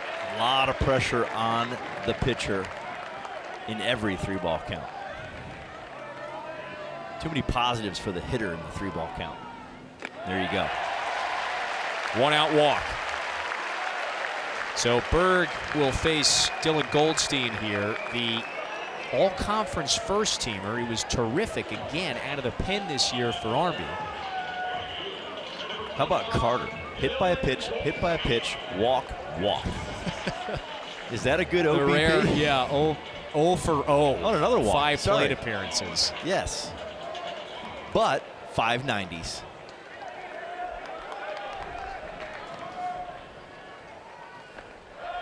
Goldstein gets hit, and the go-ahead run now just moved into scoring position. Halfway there, 180 feet away from home plate. Yeah, if there is anything that has, we've seen a lot of grittiness from the Army pitchers. If there's one thing that has undoubtedly plagued them, you saw earlier, now that was the 6th walk issued by an Army Black Knight pitcher, but they've also hit 4 batters as well. Right. And you know, the thing about walks and HBPs and home runs, all 3 you cannot defend. Think about that. If the ball is thrown in the strike zone, you have 10 chances for an out. A strikeout or 9 defenders. Sure. If you walk him, you can't defend it. And if you hit him, you can't defend it. And then if you hit it over the fence, you can't defend that either. There's a wall in the way. That's why a guy like Aaron Judge makes so much money, because he can hit over the wall a lot, and it's not defendable. John Sheehan's the pitching coach for the Black Knights, trying to settle everybody down. Georgia, they're in business now. Just 1 out. They've got 2 on. Clayton Chadwick struck that RBI double back in the 5th inning. Trying to knock in another run, takes that one inside. Great opportunity right here for Georgia.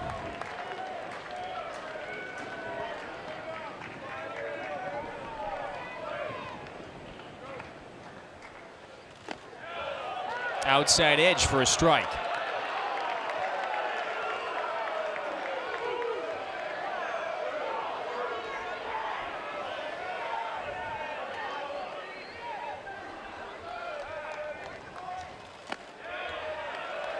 That one's in tight as well, so Chadwick patient here.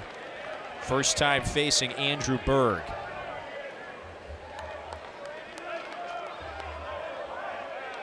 Berg last pitched in the championship game of the Patriot League tournament. Boy, hits another. He's frustrated. Base is full. And the go-ahead run for Georgia is now 90 feet away. You got Fernando Gonzalez, the reliable catcher, coming up. He's got 3 hits, making 2 hits today.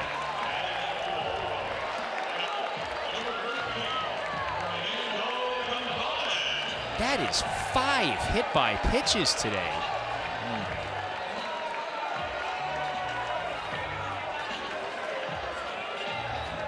It's part of the DNA of this Georgia team. We don't move. Well, here's your matchup. I guess they're not going to have it. They're going to go to the bullpen for sure right here. I was just going to say, opponents are hitting only 135 off Berg with runners in scoring position. But he's hitting everybody, so he's not getting a chance to find out what happens. Can't defend it. Right. Undefendable. I'd like that 135 average with runners in scoring position, but we got to throw it over the plate. Bases loaded. Go-ahead run 90 feet away.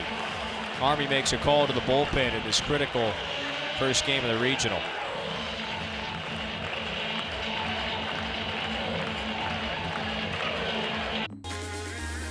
This is what the NCAA baseball tournament is all about. Charlie Condon hit his 36th earlier in this game. The defending champs having to walk off against the Wofford Terriers in Chapel Hill, North Carolina. And then Coastal Carolina taking care of business again against Vanderbilt. One of the blue bloods of college baseball, winning 13-3. This tournament, you just never know what's going to happen. And we got another one right here. This game today is in a huge critical spot. We'll see what happens as the Georgia Bulldogs are knocking on the door. They got the go-ahead run here 90 feet away. So Stephen Graver comes out of the bullpen. His 16th appearance of the year. Big, tall right-hander from Pennsylvania is about to face the number 8 here. That's Fernando Gonzalez, who's already got a pair of hits today.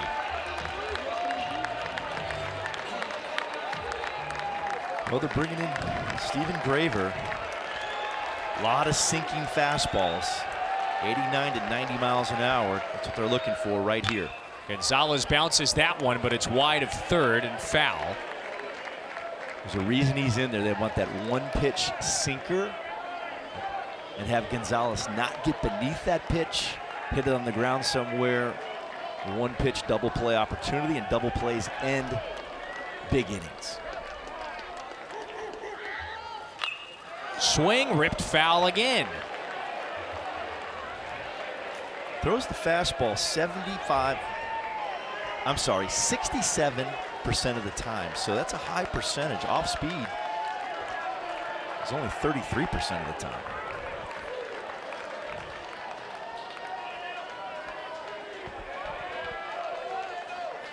A lot of sink. Army needs it out. Still just one away in the 8th. Swing and a rip. That one's going out to the track in deep left center. Parker lines it up and makes the catch. However, Carter tags and scores, and Georgia pulls in front at a critical moment in the 8th inning. Great job by Gonzalez right there, getting beneath that sinker. Might have been just a tad up, getting it to the outfield, doing his job, giving the Dogs the lead. A game in which Georgia has not found itself ahead very often. Matter of fact, just a couple of innings here, they were playing from behind for the first half of this game. Is Colby Branch. Big, mighty swing and a miss. This game's been all about punch, counter punch. Yeah. You get hit in the face, and then the other team comes back and hits you back, and then you get a little gut shot. Georgia finally on top late. At the most pivotal of times. Remember, Army punched first. Scored 2 runs in the opening inning. Then they pulled ahead 4-1 in the third. Only to watch Georgia tie it up in the 5th. Eventually pull ahead in the 6th. And then Army just answered back with a pair of runs to tie things up at 7 in the top half of this inning. Georgia's in front. And now you're 3 outs away from advancing to that game tomorrow that'll feature the winners. That sinker has a lot of power. Run to the arm side. 15 inches of horizontal break at 93 miles per hour. It's pretty good. Down and away, so the count evens at 2 balls, 2 strikes.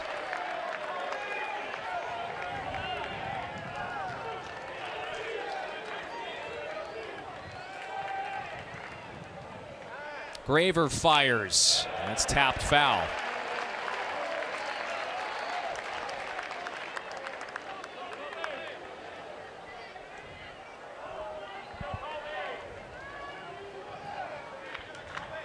Big moment right here. Black Knights to keep this game at 1 would be huge. Swing and a miss, and the inning is over. Georgia, though, scores a pivotal run. And now it's 3 outs away from winning the opener.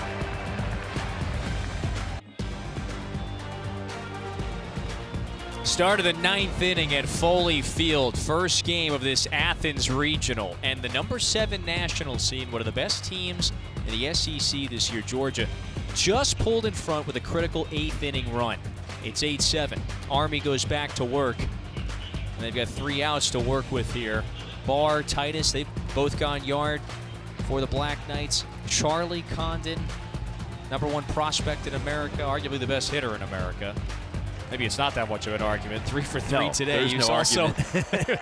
Also was intentionally walked twice. You can just say it. He is the best player in the country, period. Well, it's 5, 6, and 7 due up for Army here against Christian Maracna. It's a tall right-hander who transferred in from George Mason a year ago. And he starts off Braden Galinsky with a strike. Galinsky 2 hits today. Can Army rally one more time? Here are the stakes, Bobby. Remember, first game of our regional, so the winner of this one advances. You're in a great position. The loser is sent to the elimination game tomorrow at noon. Again, then your season's on the line tomorrow. Winner of this one faces either UNC Wilmington or Georgia Tech. And at that point, you're 1 win away from the regional final. And this game has been an absolute battle, back and forth between both teams. 0-2. That's their called third strike. 1 away in the 9th, so Georgia 2 outs away. Colson Titus coming up. Great pitch in, executed. Right on left fastball. Those are the ones you want right there as a right-handed pitcher to get called for those freeze backwards Ks. Great pitch. Army led 2-0, 4-1. However, they find itself down 1 run here in the 9th inning. The 4 seed facing the number 7 national seed. As it felt like Army is almost, it almost feels like maybe Army should be ahead here. Right. Yeah. That's what we said between the break. It's almost like Army should be up a run right now. But it's been punch, counter punch. And we talked about the big inning. Usually the team with the big inning at some point on the scoreboard wins the baseball game. And who has that big inning? The Georgia Bulldogs. A 3 spot in the 6th. And we bring that up for a reason. Just such is life when you play this Bulldogs team this year. The explosive offense, it's a relentless lineup. Day in and day out. 2-0 pitch. Oh, that's a big swing and a miss by Titus, again, who went yard back in the 3rd inning. And so Georgia, at the most critical of times, it gets the run it needs in the bottom of the 8th inning to pull in front. And there you see it, that 3 spot in the 6th. Usually that happens to be the team that wins the game. And going back to Army, do they have a big inning? No. And they're down 1 in the 9th with 1 out, trying to survive. That's how it works.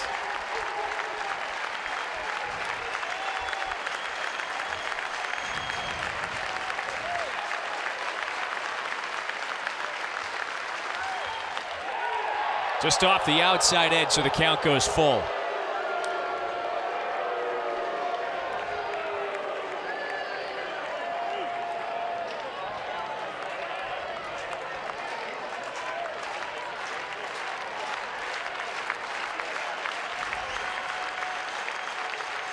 Payoff pitch. Up high, so there's a 1-out walk. So now the Black Knights have the tying run on base here in the 9th inning. Justin Lehman is scheduled to hit next. And it looks like Traz is going to pinch run for Titus. These Black Knight hitters are grinders. They will compete. They'll put their chest on the plate, and they'll fight, scratch and claw, foul pitches off, and make you work. They'll make you earn it if you're on defense, that's for sure. About 17 base runners today, 17 for Army. Wow. And there was only 1 inning where they did not have anybody on base. Lehman, a lefty, the junior from Fort Mill, South Carolina, takes that for a strike.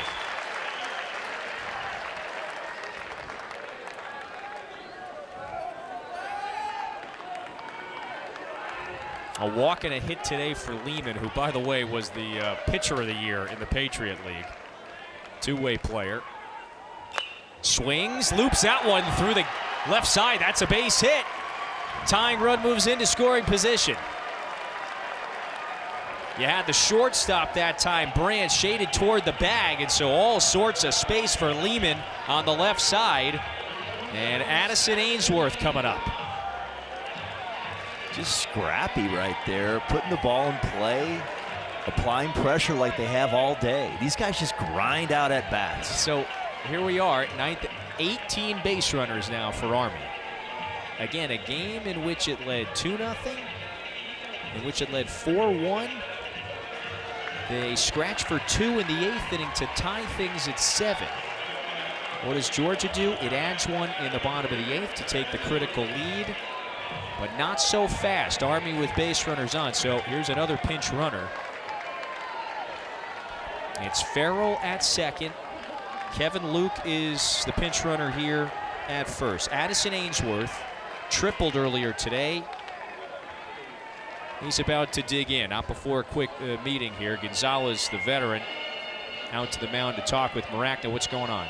They're trying to settle him down a little bit here, but also they've got their bullpen cranking. Just going to say, this game has been a story of punch, counterpunch. I mean, 1 to the face, uppercut to the jaw, 1 to the gut, back and forth all day long, just wearing each other out. How is the judge going to score this one? Exactly. We'll find out in 2 outs. Or will we play longer? It's one of those old HBO fights. Saturday night, HBO Night at the Fight. Back and forth. I wouldn't want to mess with these cadets either. They are giving Georgia everything it can handle. Maracna, first pitch in the air. That's down the left field line. Chadwick throws the glove up, makes the catch. 2 gone.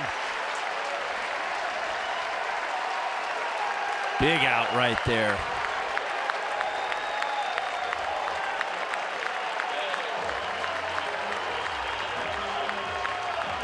Quality mound visit right there by Gonzalez.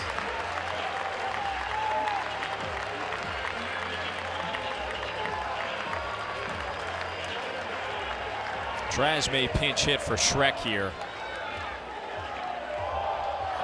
Ethan Ellis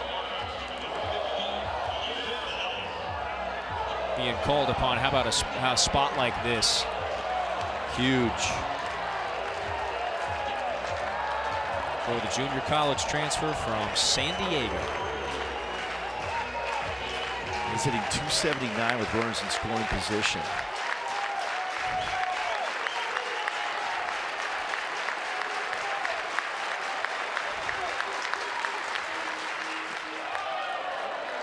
Now Ellis, by the way, has been in the lineup often, 32 starts this year. It is solid .267, 26 RBIs on the year. No bigger spot than right here. Loser heads to the elimination game tomorrow in this double elimination regional round. Here we go, 1-0. Outside edge for a strike. Quality pitch located right there, down and away at 91.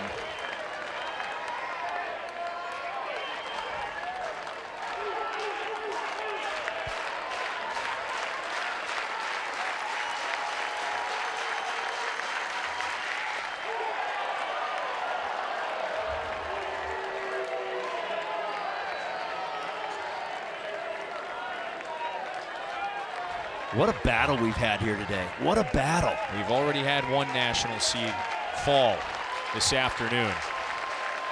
Georgia was up against the ropes a couple of times. 2 outs here in the 9th. But it's a 3-ball, 1-strike count after Maracna misses high and away. And these 3-ball counts have been very beneficial for the Black Knights today. That 50-50 flip a coin chance to get on first base. Every 3-ball count in college baseball, you've got a 50% chance. Swing, that's a bouncer, headed towards the hole on the right side. Alford up with it, game over. Georgia was down for much of the day, is down by as many as 3 runs in the early goings of this one. Score a critical run in the 8th, and they win it 8-7. What a fight we had here in Athens today. Boy, I think if I'm in that Georgia dugout right now, the Black Knights have earned my respect. But you got to give a lot of credit to the Bulldogs. They didn't play their best game, but they came out with the win. Yeah. And that's a critical win, game 1 of their regional. Yeah, this is not a team you want to face in an elimination game tomorrow, and so the winner of our second matchup later today, UNC Wilmington and Georgia Tech, is going to face the number 7 Dogs tomorrow at 6 Eastern. Army in the elimination game tomorrow at noon. So it awaits the loser of our second game, and then that one at noon tomorrow. Win in advance, lose, and you go home. Well, if you're Georgia, you're like, hey, we did what we came to do. We won the first game of the regional. Haven't been out of a regional in, you said, 16 years. It's been a while. So, hey, the job is complete day 1. Refocus, make some adjustments, come back day 2, and get back to work. Yeah, this program in the year since 08, when it made that run to the National Championship Series, you know, they have experienced some pain and some suffering, especially on this first day of the regional. However, they get the job done today, Coach Mo, as you mentioned. Now we've got the best hitter in America with us here. Everybody is familiar with him at this point. That's Charlie Condon. Charlie, we appreciate you putting the headset on and taking a moment here. 3 hits for you today. A couple of times they put you on base. I would be curious, though, before we get to your performance, this felt like a battle, and you guys had to really exert everything to not just come back from a deficit, but to score the timely runs collectively in the dugout on the field. How did you guys get it done, score the big one, ultimately win it? Well, man, first off, you got to give big-time props to Army. You know, they gave us everything they had. They had us on the ropes for all 9. And so, you know, whenever you get to the postseason, it doesn't matter what the seedings are. Everybody's going to give you your best punch, and that's just how postseason baseball is. It's awesome. But, yeah, you know, just really being able to come together as a group and get the job done when we needed to, keep them off the board. And it was just an absolute dogfight, and that's what we're going to expect every time we go into a game. Yeah, I agree with you, Charlie. It was a great boxing match. You guys were punching each other back and forth all day, and then you guys prevailed. Let's get back to your 36th home run that you hit earlier in the game. Did you get that? Did you get jammed a little bit? Because that was a majestic bomb into the upper deck of a big league stadium. But yes. Did you actually get jammed a little bit, even though you hit it 111 miles per hour? I can't say I got jammed there. I'd be lying to you. But, yeah, no, I was able to pull the hands in and put a good swing on it. Yeah. But I think it could have gone even further and maybe taken a few cars out in the parking lot. What do you think? Yeah, we'll see. We'll see if there's any glass out there, but just happy to do my job. Hey, Charlie, I think one thing we know about this Georgia team all year, it doesn't matter if you fall behind. I mean, teams got to keep up with maybe the pace that you guys play at. You put the ball into play, you work your walks. I would be curious. It almost felt like you guys had a comfort. You knew you were going to play your game. Did it feel that way? Hey, these guys, they have to play with us, play our game, if you will, to outlast us. Yeah, man, we've had our handful of games that started with slow offensively, and so that's where just the perks of having a tough lineup 1 through 9 comes in. It's not like you've got a lull anytime you come up to the plate in the half of an inning, whether it be we're leading off at the top or we've got 7, 8, 9 up. I mean, you can expect offensive production out of any guy that's putting the lineup on any given day. So yeah, it's something we take pride in, is trying to set the tone offensively, and it's a foot race. It's not a marathon. It's a long foot race. Charlie, we talked yesterday about your mental toughness and being redshirted and really, your timeline and all that. Let me talk to you about one thing during a game that's very unique. What's it like for you mentally to be walked when there's a guy on first base in front of you? That's something unique in the game, to see you walked when there's runners in front of you. It's happened several times to you this year. What's it like? Well, I mean, I think it's great because I've got a lineup of really good hitters and really talented guys behind me, and if they want to give them an extra base runner on base, an extra potential RBI for one of those guys, I mean, I'm all for it. We've got some absolute dogs in the lineup behind me, and this lineup picks each other up really well. I mean, just like a big defensive error by me in the 8th, and just staff comes in, shuts it down, put a run up on the board. I mean, this group's just a complete group, and I couldn't be more happy to represent a team of this caliber and this great group of guys. Yeah, you're a great teammate. Love it. Hey, let's talk real quick. You brought it up. The ball you threw you did a great job with the no-throw, full-arm fake, and I thought you might have had a play there. Yeah. What was your thought process on that? Yeah, I was coming in, that ball just kind of sat on the infield. I knew by the time I got to it, I wasn't going to have a play at first. So, yeah, I tried to jump throw fake, and just the adrenaline got to me.